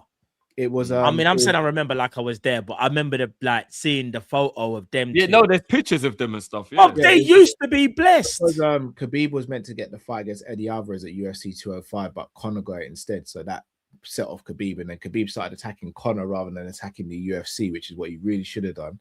So then Conor started attacking Khabib, and then just took it too far. Yeah, That was the card when he beat up what's his name, and he was talking to Michael Johnson, yeah. Yeah, and he was talking to remember, didn't he slap up? Was it Artem Lobov? Did he smack him up? But even that, I don't rate Khabib doing that because No, do I? you caught your 30, you with what 30 people and you corner one. Yeah, person. now what does that Really- do? What? I don't really rate that. Yeah, behavior. yeah. But then obviously And- Conor should have never attacked the bus because that was just mad. Yeah, but do you know what it is though? Do you know? You see that all that there? Drift, I'm gonna be real. How with you. knows this already? Yeah, gone. Yeah, if I'm gonna be real, Drift, if 30 people corner you, Yeah. the kind of all bets are off, innit? Like, No, but why the bus wasn't a good idea though, guys? Because he injured other people that had nothing No, to of do course, with it. I of hear course. it, I'm no, saying. but, yeah, but No, we're not saying that, but we but understand if you're gonna bring the 30 outrage. people to a war, then Oh no, I Yeah. get that I'm gonna part. bring 100, 30. but he could have caught him when it wasn't going to injure. Because remember, people actually got injured. No, in they that. did. Yeah, They yeah, I did, know. they did, Obviously, they did. Nothing to do that's with where it it. Do went you get too what I'm far. saying? Yeah, But you have yeah. to bring up Dana because Dana was the one that used it as promotion, but like it was I agree WWE, that, bro. I agree that you should catch Man him used because, to remember because in America they call No, it the bully. dolly, innit? You know they call it the dolly. Man threw the dolly onto the bus, yeah, mash up window, everything. Then man used it as promo. I hear it. Titantron stuff. I hear it. It is There what was it is, even the there game's was the even game. 1 or 2 fights cancelled because of the injuries that got caused in there, innit? So There might have been, there might have been still. I don't think there was serious injuries, but there was injuries. no, but there was Right. fights cancelled though. Because who was it who No, got there was- cut? no, You know when I knew serious. Conor was fine though? They said, Dana, what's gonna happen? They said, Dana, have you spoken to Conor? And he was like, you know, Dana's like, Conor. I don't even want to speak to that. Conor, the way the way he does the Conor, that broski. The fact that you're not saying that he's done, there was you a serious know. injury, though. Ray Borg had a very serious injury from that. He had to have a couple of operations. And Rose. Conor's the money. Conor will always be the money man, you know. What But then, was man. the what was that fighter, Cal? That and he was really good at one point, but then he lost to I think it was Lee, and then he's never been the same since. And he got cut. What, as well Kevin in his Lee? fight. No, this guy lost to Kevin Lee. What's his name? Yeah. Again? And he used to have like a Gregory Gillespie. nah. He had like a mullet. No, bro. Oh, Chiesa. Yeah, that's it. Chiesa. He got cut during Oh, that whole Chiesa. thing I as well, remember that innit? fight. And I then his remember him. fight I remember had to him. be Michael Chiesa, yeah, he got cut. Yeah. doing that. Michael Rose- Chiesa. I Michael Rose Chiesa. and Yeah. Eunice, something happened to Rose. It was Ray Borgen and Michael Chiesa who got damaged in that. Hey, Rose. Rose. I forget how to pronounce her Nami surname. Eunice. That's the one. I won't even pronounce it. That's the one. She's sick. I love Rose. She's one of my thug Rose, favorites, man. you know. She's yeah. She's cold. cold. She's cold. Should Stand definitely- up. She would probably be my favorite current fighter if it wasn't for Valentina. Yeah, That's I fair. hear it. Valentina's cold as well. Shevchenko will always be my favorite female fighter. She's on a whole nother level. Yes. Like, she's Oh, on a no, whole Nunes. nother Nunes level. not your favorite. No. Shevchenko all day, bro. 100%. Yeah, for You me, better, it's you better Shevchenko. fight Jamie for that. You better fight Jamie. Yeah. Yeah, You Yeah, got I Jamie. know. Jamie will claim that. blood. Shevchenko, Whaley, Rose, and then Mackenzie Dunn. Bro, you put Whaley above Dern. Hold on, Whaley above Mackenzie Dunn. Raw. I'm yeah. shocked at that, bro. Chill, what are we doing there? I'm just shocked, bro. I'm just shocked. Whaley's a better fight than Mackenzie Dunn. No, but we're talking about your favorite. Yeah, that's Your favorite. and I'm someone who covers MMA, innit? So I'm speaking Yeah, so about who's your favorite? Like, the professionalism of the sport. I'm speaking about yeah, but so who's your favorite? Your favorite. Whaley as a fighter. I prefer her. Why did you say as a fighter? I just said your favorite. Because we're speaking about fighting, isn't it? Yeah, but I just said your favorite. Yeah. If I ask you about food, you're not going to keep saying my favorite food. You're just going to say, yeah, I prefer this to this. Why you keep exaggerating the favorite fighter bits, right? I just want to make it clear where I'm coming from. Okay, cool. Say less. It's a Monday, Cal. United goes with Matt on Mondays. I hear it. I hear it, man. I hear it. But no, people, listen. All jokes aside, big up everyone that joined today. I hope you guys enjoyed the show. Make sure you tune in tomorrow. Drifter TV on Big Up. Make sure you tune in. Matt One Show Wednesday. Cal's channel tomorrow. And I don't think I'm missing out anything else. Obviously, Liverpool playing on Saturday, 3 p.m. as well. And obviously, we'll have the Hassam and Tom show that'll be back for this week. Apologies about last week. That'll be back on Friday. And keep an eye out for the preview as well. And any other breaking news, we'll make sure we've got that covered. Keep an eye out for the gaming as well. From me and Drift, that'll be this week as well. We'll put a little announcement what day that will be, but it won't be very far. And yeah, anything you guys want to say before we take people out, guys? No, just big up to everyone, man. Yeah, big up, man. Big up as always, man. Just put that notification on because you know we're always spontaneously going live with whatever news or shows, especially the gaming and a few panel shows that'll be happening this week. Just put that notification on so you know, and keep an eye on the socials for any promo. There'll be a lot of stuff this week, guys. So just hold tight. It's on this way. Yeah, people. So people, listen, big up. We'll see you again. Well, you'll see Cal tomorrow. You might see me tomorrow. You'll see Drift as well. You never know. You never know. You never know. People, listen, big up. God bless. It's Team Kop-ish, Monday Night Show. I'm a wrap, people. Have a good evening. Take care. Love. Big up. Peace.